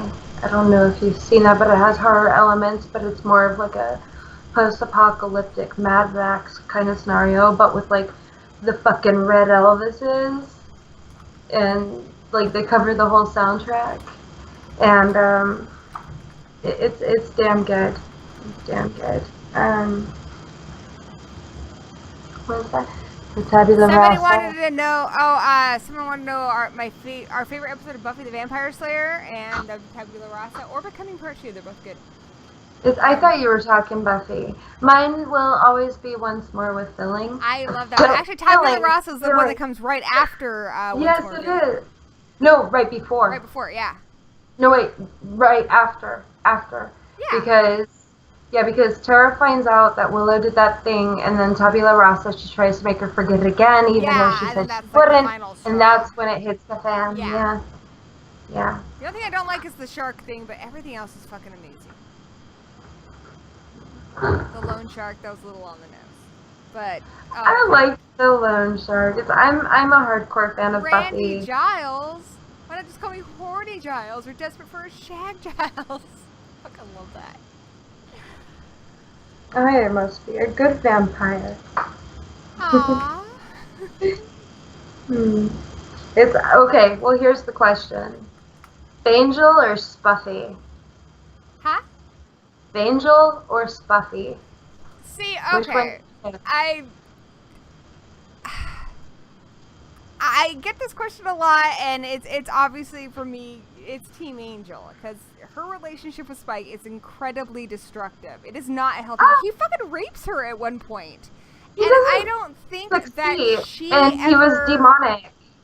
I don't think that she ever like has that kind of love for him. Like she has this epic like love with Angel, but I think she cares for Spike, but I don't think she could like love him in that way.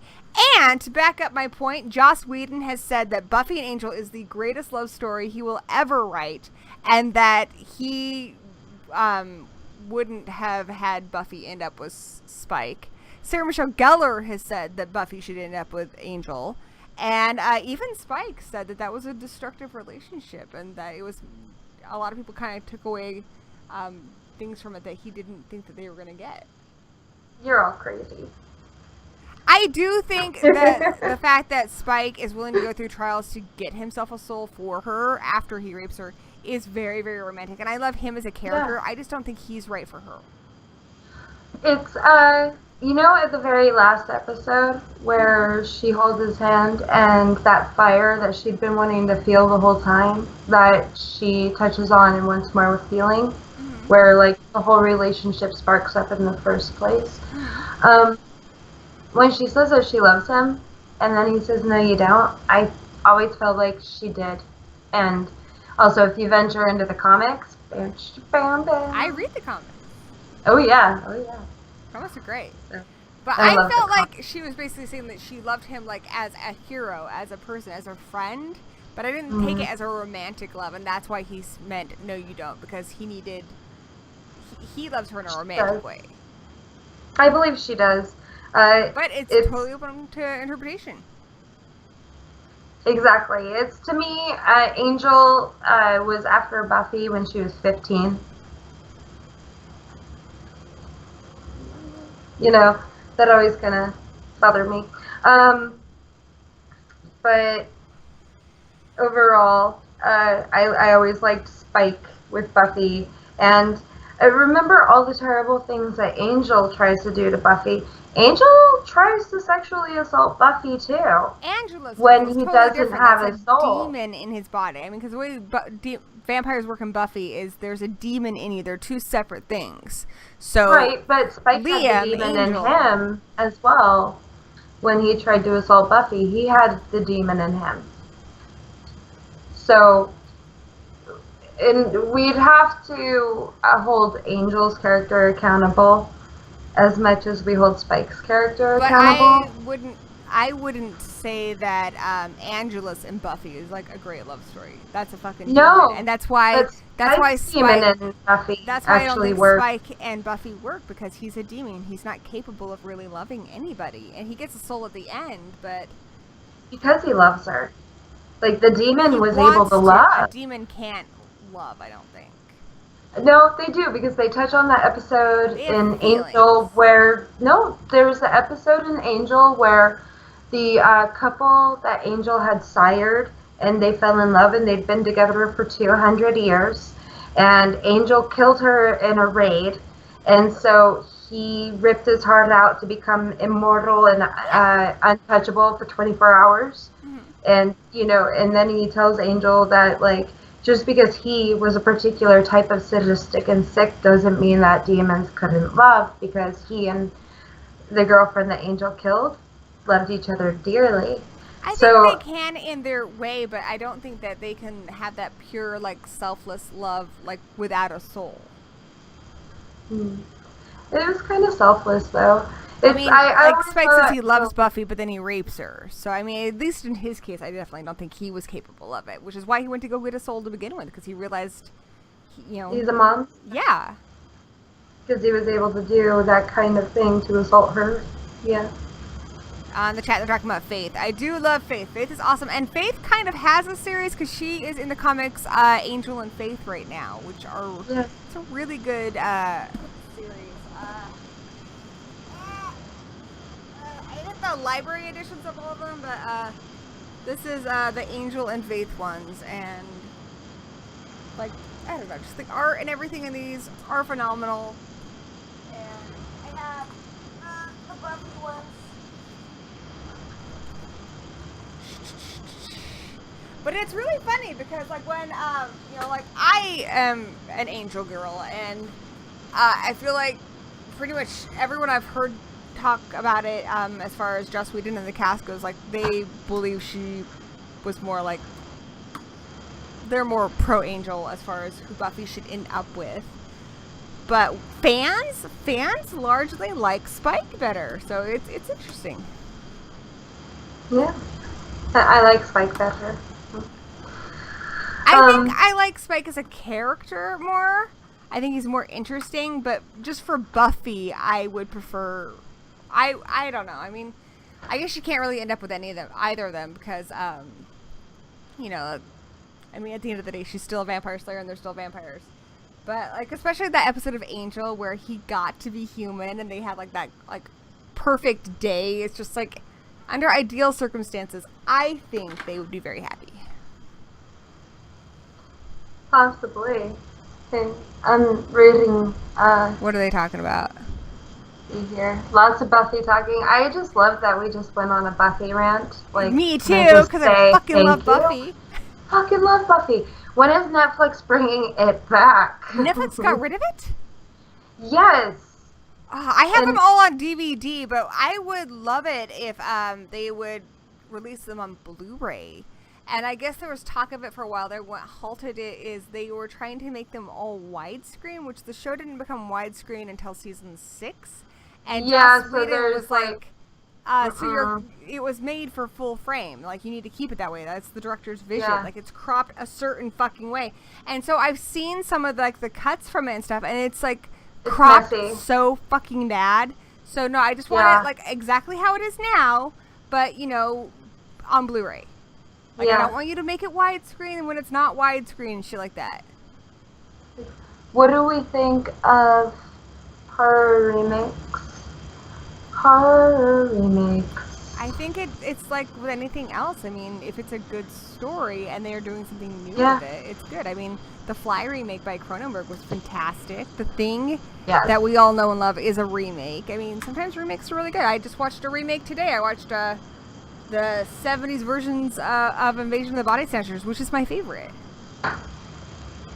There are some shitty ones, dude. There are some shitty ones. You know, it really depends. I enjoyed every single Dracula remake, and that's kind of the one that I kind of lean on. That storyline has been told over and over again, and while there might be some that each individual is going to find more substantial, there's something for everybody. Again, this actually goes along the lines of like sequels and franchises, and my past views on it to present day views.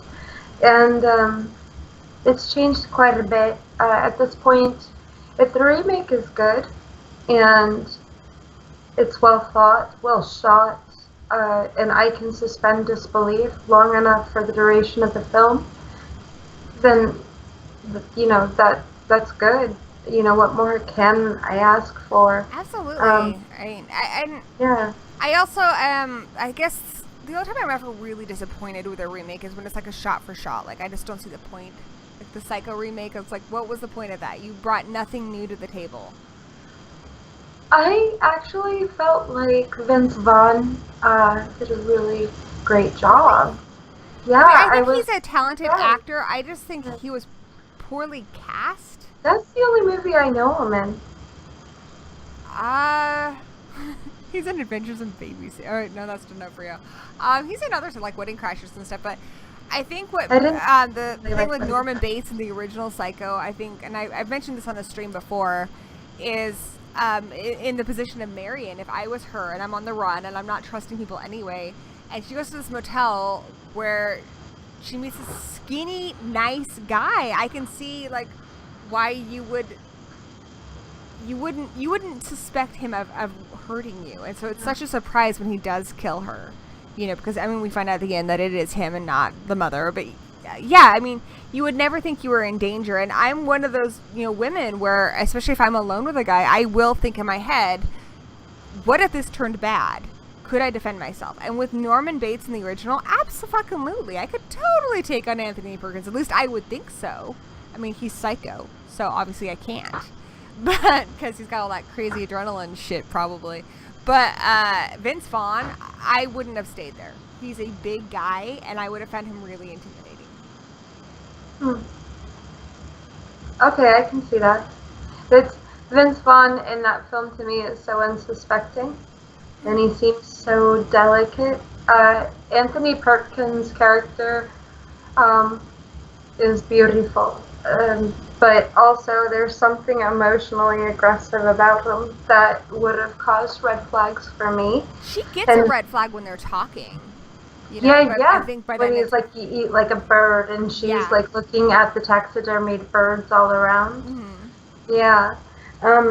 For the Vince Vaughn role, it's his line delivery is more unsuspecting. He seems more gentle, and I don't catch a red flag from him aside from, you know, size. So yeah, that would have been enough for me, which is like, I mean, that's the thing, it's not his performance, it's just casting. I think he was too big of a guy, so I would have been intimidated. Also, his line delivery is very kind of like Ed Gein like I don't know, it kind of creeped me out, but I could see how like not a lot of people would find him scary, but yeah, there was something creepy about him. Yeah. So let's see here. As far as any of my films, what ones have you seen at this point? I've seen Unilateralis. It's the only one I've seen. That's the only one? Yeah. Because that's the one you sent me. Yeah. I don't know where to find the other ones. You guys send me links or something. I can send you links. Do it. Saucy minx. It's No, I definitely want to see the other ones. And I want to read this killer nun, sexy nun book. I'm not even gonna lie, it's like 90% pegging. So Sweet. it's a lot of like I feel the bad horror now is 'cause, in the fucking. So. Yeah, there's like 0 fucking in my book. Yeah. So this is kind of a rough trade that we're gonna what make I here. wanted to do, I get really annoyed. There's a couple horror things that annoy me. One, I said this countless times before, so I'm sorry for being redundant to everyone in the chat, but just really want more strong women, particularly strong mothers. And I think a lot of mothers in horror movies and old movies are very sweet and kind of they don't have a lot of depth to them, you know. And mothers are real people just like everybody else. We get pissed off, we have bad days, you know, and we can be strong when called upon. So I wanted to show that, but I also get really tired of whenever it's, a lot of times, especially with like books, when it's a female-centered story, it always becomes more about their love interest. The male who's trying to save them. And then it becomes all about him. And there is a guy who helps them throughout this book, but I didn't want it to become about them. This is a love story, but it's a love story between a mother and her son. And that it starts with them, it ends with them, it is their story. So, no fucking, but hopefully, I mean, there's lots of bloodshed. I do like blood. I do. Oh, there's lots of blood. Cool. I agree, Reverend Hagen. We've been seeing that a little bit more with the Strong Mothers and Babadook and the Monster, but I don't think nearly enough. I think, to me, honestly, my favorite is still Cujo. I think Dee Wallace's character in that is amazing, but I can count, like, I made a list recently on Letterboxd, and to me, it's still too short. There's still not enough, and we live in a time where it seems like everybody over fucking 40 who's a male can be a superhero or a badass, like Liam Neeson in the Taken movies, or Tom fucking Cruise. He's like old as balls and he's still making action movies, but women really have to fight for those strong, interesting roles, and I don't want us to have to fight for that stuff anymore. I mean, like they say, for a woman, when they get into their 30s, there's like really no acting gigs, because you're not young enough anymore to, you know, be the girl running around, you know, with her boobs bouncing, and you're not old enough to play the mother or the grandmother or anything, so that sucks. You know, guys don't have that problem, and I don't see nearly, like, when we do see female superheroes, I feel like like Gal Gadot, she's in her fucking 20s. I mean, she did a fantastic job, but she's young. You know, we don't see women in their 40s, you know, running around playing superhero like Tony Stark, you know, and all that, so. Ask for a Xena movie. Exactly. Why hasn't that happened? You know, she's older, but, and I've heard a lot of people use that as the reason for why there shouldn't be one, but why not? The guys can do it, so why can't we? Is that a kill in a horror movie that makes you cringe or turn away whenever you see it? Honestly, the hardest one, I think, for me is when little Gage gets hit by the semi-truck in Pet Sematary. And then when he has to inject his son and kill him in Pet Sematary. Gage in Pet Sematary. All the sad. All the feelings. Remember Feelings, Michelle? No, I don't. Anyway, what about for you? What kill makes you cringe? I think they're talking more gore and stuff, though, so I'll try to think of something like that. Kill that makes me cringe. You know, And yeah, guys in the chat, Scarlett Johansson's like in her 20s, so yeah, she doesn't count either. And they haven't even, Black Widow still doesn't have her own movie, so even then, doesn't fucking count. Fucking superhero movies. That's a whole other tangent, and this isn't the superhero channel. Back to the saddest kill. Michelle. Thank you for saying my name right.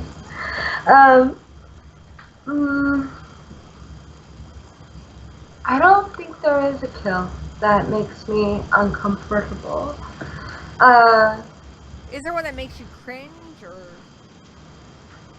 No. turn away? Maybe the kill scene of the playmate, the friend in Home Movie. That made me, yeah, that made me cringe. Well, for you, there's the Killer Mom one. That's true. Yeah, that is true. Because I haven't gone back to watch it, and so I don't know if it's gonna have that same effect for me, or if it's gonna kill something that was there. So I almost don't want to touch it, and I just want to let it like sit there in my mind's eye. So. But I think it's good. I mean, that's part of why I think we watch horror movies. Is I think they should make us uncomfortable. I think they should make us cringe. They shouldn't be happy experiences. Horror should challenge you. You know, it should make you uncomfortable. That's what I sought to do with my film Unilateralis. But otherwise, horror generally doesn't make me feel uncomfortable. It's more like horror does make me feel happy, but it fills me with that nostalgia feeling from my happiest moments as a child, you know? I mean, I think there are horror movies that make me happy, particularly the comedy ones. And I find horror very moving, though usually because I'm sympathizing with characters maybe I shouldn't be sympathizing with. And, you know, I sympathize with the monsters a lot. But, yeah, I think for me, it depends on the movie, but there's a lot of slashers and stuff where I think they are definitely fun and more of a positive experience, I guess, a fun experience. Like your beer and pizza movies. Like Jason X, that's a beer and pizza movie. That's not going to change my fucking life. But there are a lot of horror movies where I feel like they really find a unique way of touching on, you know, real fears that we all experience. Yeah.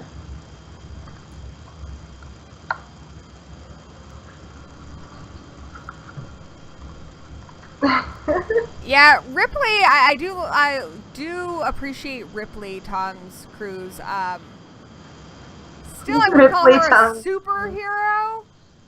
I still don't think superhero movies have really seen that, but I think Ripley's a great example of an older woman who has a really cool character, and I want to see more of that. I mean, we do have them, we just don't have enough. So, more. Give me more. What are you talking about? Hold on, my dog is being fussy. Be right back. Where are you going? I guess it's just us now. Hi.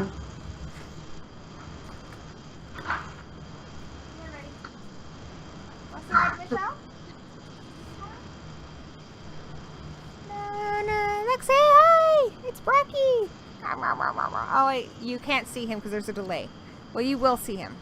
I will. Right now, I just see you, like, talking and looking at the ceiling. So, there is a delay. Like, you're still there. You haven't even left. Oh, no, puppy. Doggo! Yeah, this is Bracky. Say hi. Yeah, he's a good boy. I just want to, like, chew on his little ears. Also, I really, really love my dog. Like, I don't want anything bad to ever happen to him. But seriously, guys, check this out. Check out those little dog thighs.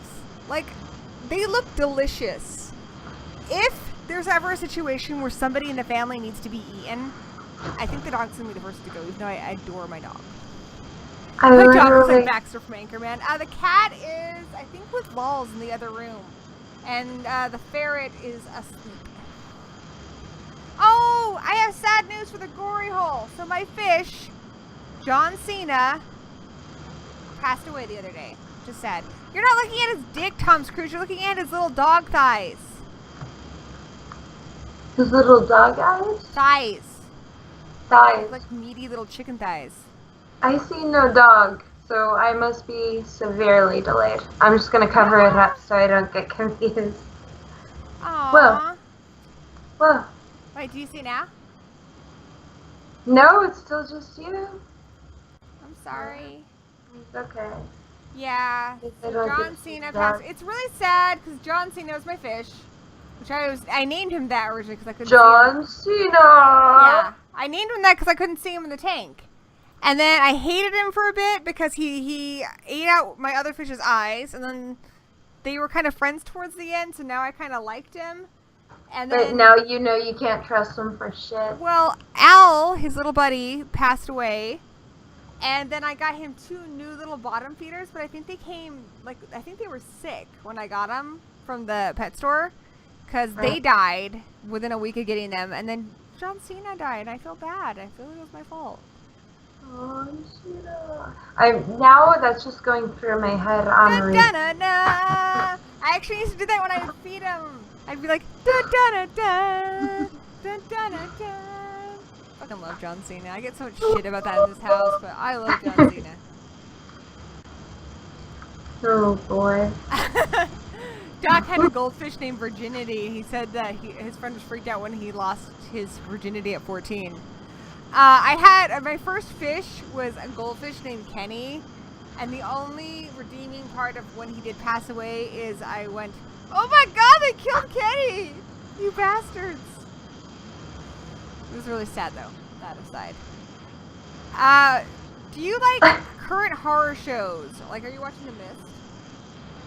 Not yet. I will be watching The Mist soon. I just binged on Crazy Head a little while back. I love Crazy Head. Wasn't that great? It is amazing because normally when you're dealing with a female-dominated show, dominated in quotations, you know, as pretentious as that may be, it's a female-dominated show, but they have maybe 70% of the speaking lines. That's kind of crazy. Whereas most female-dominated shows, it's 30%. Like, yeah. Crazy Head's on Netflix, guys, and it's fucking amazing. Brilliant. We also had a review on Horror Addicts. If you're curious, you can check that out. Daddy did a really good job. Yeah, I liked Crazy Head. What else are you watching? I'm not interested in The Mist. From the trailers, look like it's a little too drama. Not enough horror. But I don't know. People keep telling me it's good. I'll check it out eventually. I'm slow. Yeah. I like to wait. I like to wait so I can like binge. Yeah. What I'm watching, because I'll steal that one perfect day, and I'll just drink coffee. Malsey and I are catching up on iZombie season 3 right now. So we binged like 5 episodes last night. Yeah. iZombie's fun. It's I'm a fan of the comics very much. You know what's funny is I was complaining for a while there because I love the Were-Terrier character in the comic, and I was like, it's like the one thing I really wanted them to have in the show. Well, we were rewatching the first season, and Ravi's his like World of Warcraft character is a Were-Terrier, so it's like a tiny little nod to the comics, which I didn't catch the first 10 30. I just saw that yesterday. That was cool. Cool. They're very different, though. They are very different, the comic and the show. They are very different, yes. It's interesting. I enjoy the show, but a lot like watching any, particular type of show, like Law and Order, it starts to feel kind of the same episode after episode, so I don't generally like to binge on it. I'll like watch a couple of episodes and then step away. So it's a good show, I have a hard time like Tom Cruise. I really like to watch a lot of movies, but sometimes like when Danny gets home from work, we only have time to like watch something short, and so that's when we watch a lot of our TV shows. But that's also why I'm so far behind on them. And Lulz likes TV, so if it's something I can watch with him, I will watch it a lot faster. But like, guys, I'm still on season 9 of Supernatural, and I own all the seasons. There's no excuse for me being that far behind. I own up to season 11. I'm still in the middle of season 9. I'm fucking slow. I finally watched American Horror Story Hotel like a month ago. That was good.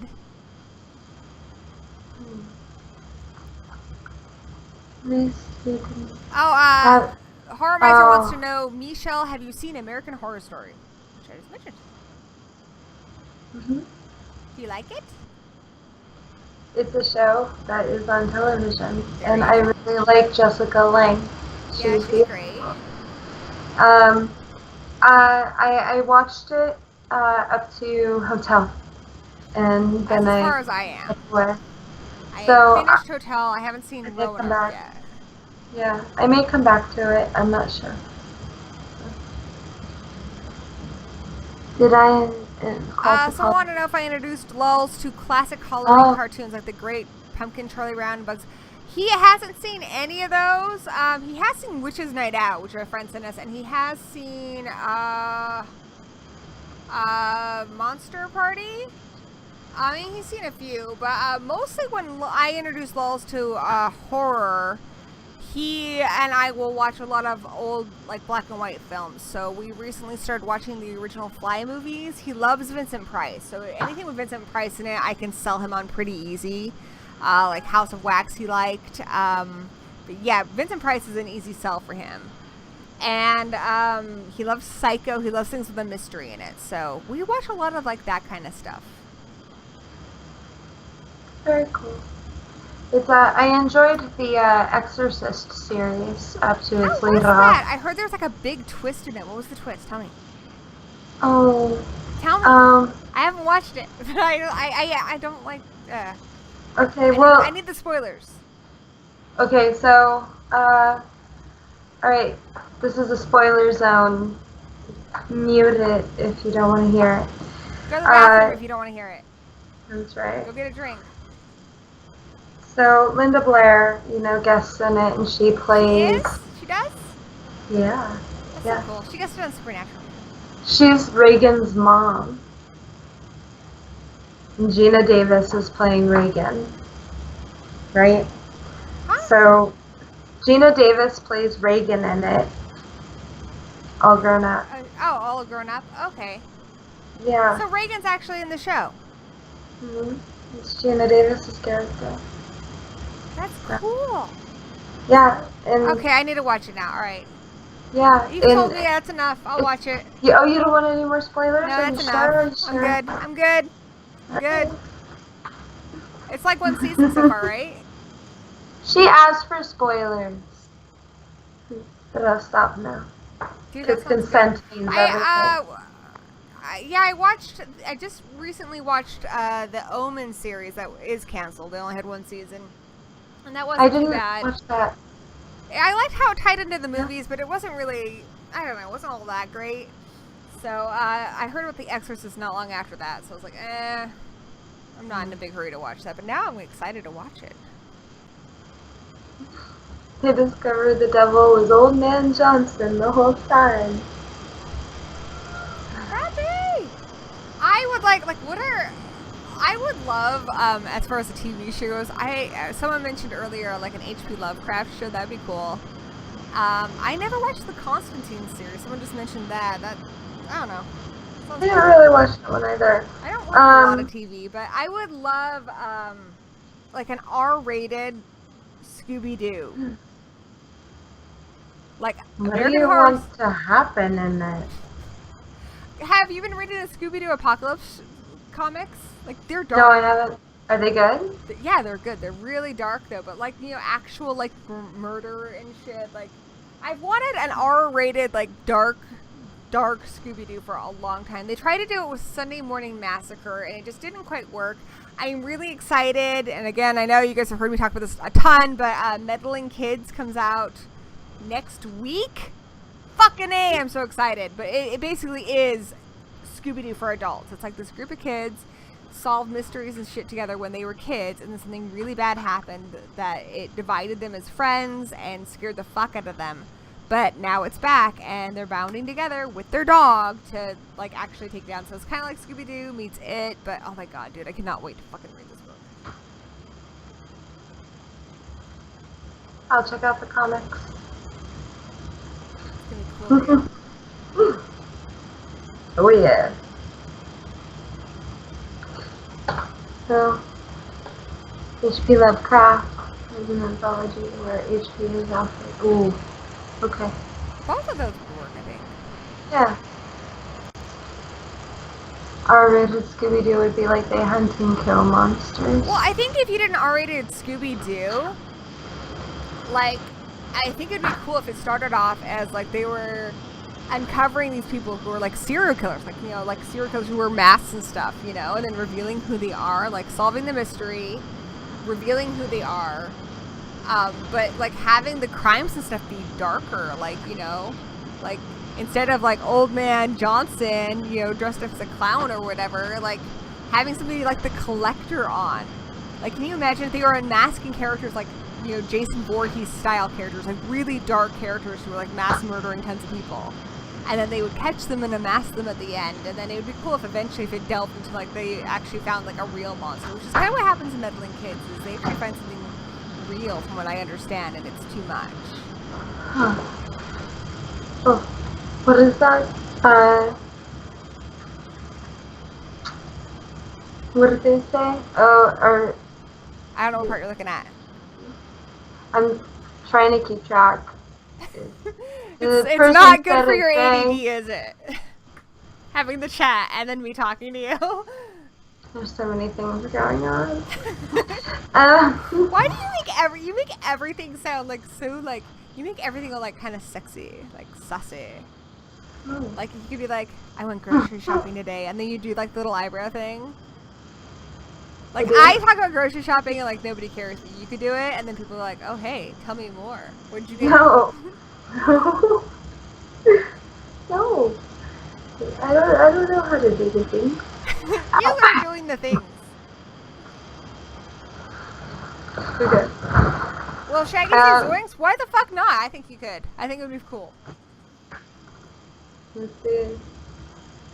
And like Shaggy, it would be basically like Matthew Lillard in Scream. Like that kind of shift his portrayal of Shaggy a bit, but yeah. Will Shaggy ever bang Velma? He was kind of banging her in Mystery Incorporated. Do I have a favorite movie directed by Joe Dante, Ariel? It would be Gremlins. Dude, I'm just nailing these questions. Boom, boom, boom. You are. Yeah. Worst horror movie by your favorite horror movie director? I missed a question. What was it? Worst horror movie by your favorite horror movie director? My favorite horror movie director is Wes Craven. And his worst movie is the one with the astronaut that goes to hell. But it's still kind of funny. What the fuck was that movie called? Shit. The one with the fucking astronaut. I think it's called Invitation to Hell or something. I'm gonna look it up. Yeah, it's nuts. It's like, I don't know, it's really slow paced and shit, but eventually this guy in a spacesuit goes to hell. It's entertaining in its own way, but I have to admit it is pretty shit. I don't think I've actually seen that. Because I love Wes Craven, I've seen like everything he's done, except for Summer of Fear, which I can never seem to get my hands on. But I've certainly been looking for it. Hi, baby. Yeah, I even love Shocker. What the fuck is that movie called? Fun. Oh, and Chiller sucked. That's another Wes Craven movie that's not very good. Invitation to Hell.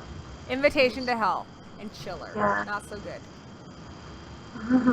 No, yeah, I can see that. For me, probably George A. Romero and Survival of the Dead. You know you want to say Survival of the Dead because it was all the shit. well, Like, you know that big truck that dumps shit on Biff in Back to the Future? That's Survival of the Dead. okay, so here's my thing, and it used to be my catchphrase. Zombie sympathizers must die. That was a thing. Now we got like iZombie and everything else. You know, zombies have feelings too. Everybody's got My feelings. world is Werewolves have upside feelings. down. Vampires have feelings. Well, okay, admit it. Okay, werewolves. This is what I've learned from playing Sims 3. Okay, everything I know about life I learned from Sims 3 and cartoons. And cartoons. So, sorry. No, that's great. Werewolves fuck up your furniture and shit on your floor. Well, you gotta make them take that shit outside. You gotta get the newspaper. You gotta whack your werewolf on the nose. Be like, bad werewolf! You do that outside! You do that outside! I'm not gonna whack a werewolf in any way, shape, or form, my friend. Oh my gosh, there was a quote by Jack Handy where it's like, fuck, where is it? I love Jack Handy. Oh my god, I gotta look it up for you right now because I don't want to even. Okay, hold on a second. I went on a Jack Handy binge like a month ago, and I fucking love Jack Handy. it made my life so much better. Just going through that. It was great. Oh.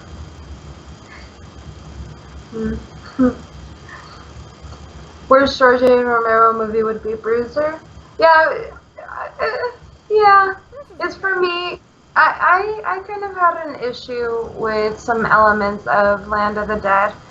I didn't like the developing zombies and the fact that they have sentience.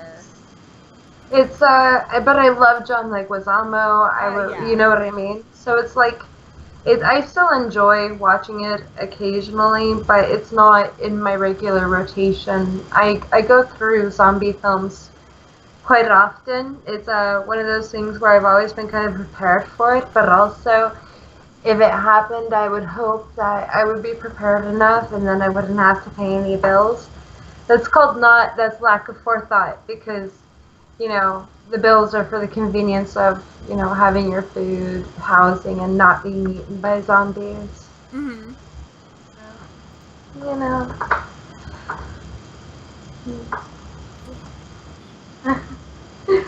Did you find the thing that you were... looking for it. Still looking. I'm gonna read what people say.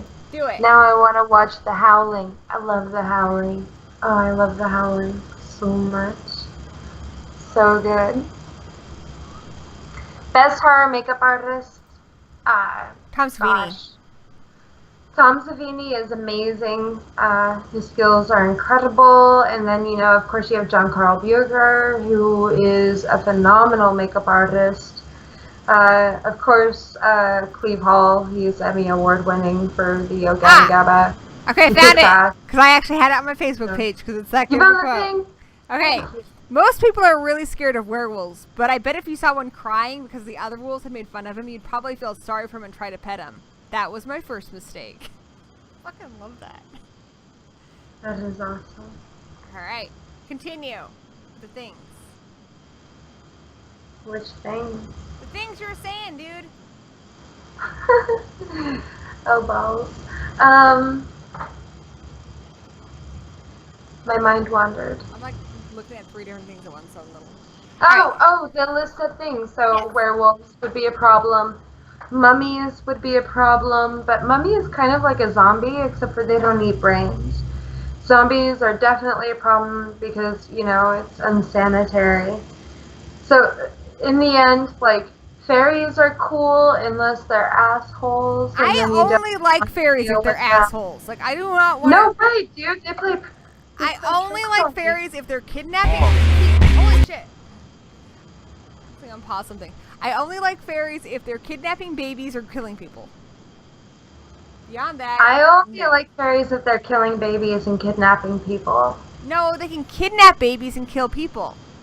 Kill babies, kidnap people, right? Kidnap babies, kill people. Kill babies, kidnap people. Now I'm just confused. And then there's genies, but genies and snorkels, where they take away your free will, and that's kind of rapey. So that's not so much fun. And then you get your vampire. What does a vampire want to do? Well, they just want to penetrate you with their teeth and, drink your bodily fluids. So, I mean, either if somebody is like that, they're either, the commie bastard, or... No, I'm joking. I love communists. I also really want more Evil Mermaid movies. There's just not enough. There's quite a few, actually. I was working, and I am still working on an Evil Mermaid film.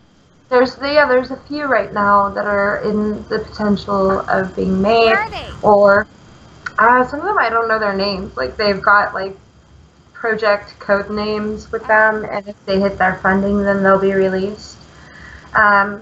So I'm actually waiting on my film because I don't want to get, if I'm going to get lost in the fodder of independent films, hopefully it's not because I, brought it out during a particular popular phase.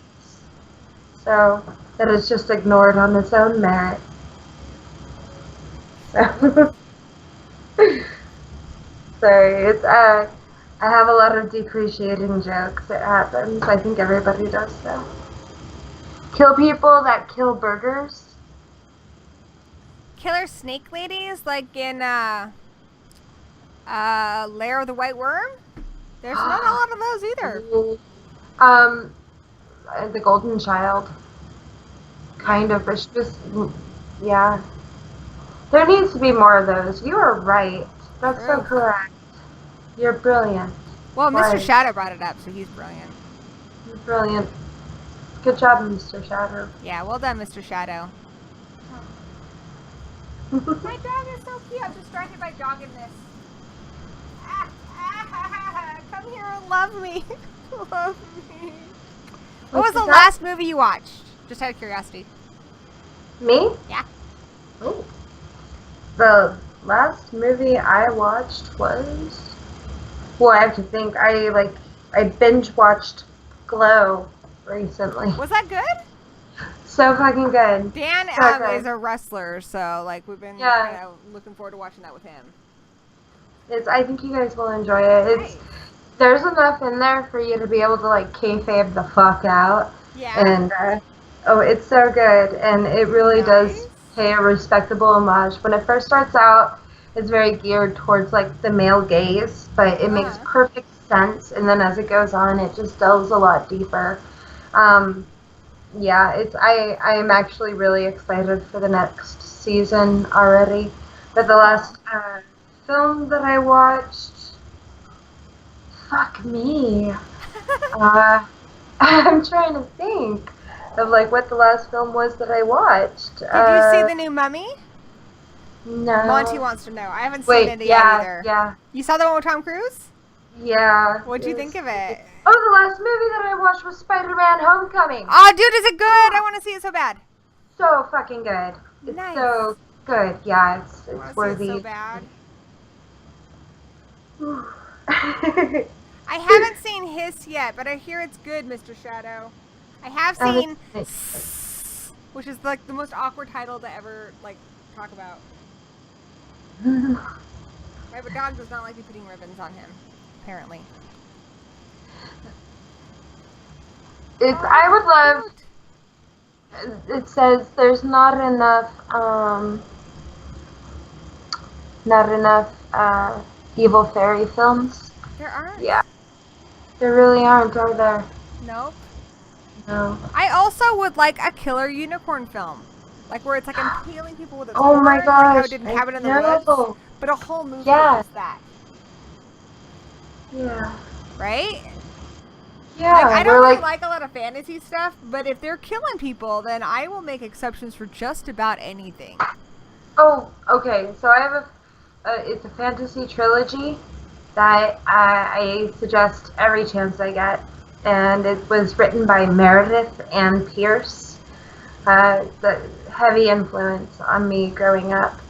And it's called The Dark Angel.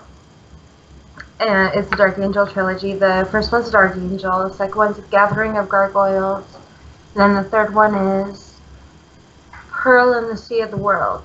I know, it's a convoluted title, but you know. It's actually very amazing. It deals with like the mythos of like the Icarus / like their vampiric ways and you know, bog swamp type witches and gargoyles. It's really fucking worthy. It's worth reading, so definitely everybody should read it at least once through. Yeah, I'll check it out. Yeah, it ends rather nihilistically, but it's a beautiful story. So. Are you yawning? Yeah, I just yawned. You're sleeping. It's because I keep really strange hours. I don't have like a proper bedtime. It's like I'm tired. I'm gonna go sleep for 2 hours and get up and do more of the stuff. It's okay. My tummy keeps growling, so that's where I want to eat. Well, let's wrap it up, and then you can eat. And I actually need to make my kid food. I probably should do that. He keeps weird hours too, so it's not like he's starving. But yeah, we probably should go make some food. Anything you want to talk about before we call it a night?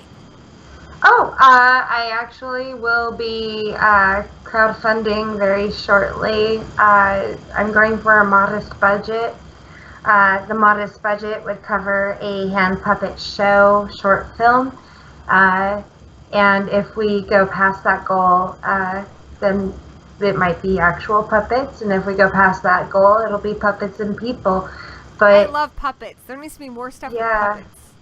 I agree. So like that Dracula puppet bit in Forgetting Sarah Marshall, that was fucking amazing. That needs to be a whole movie.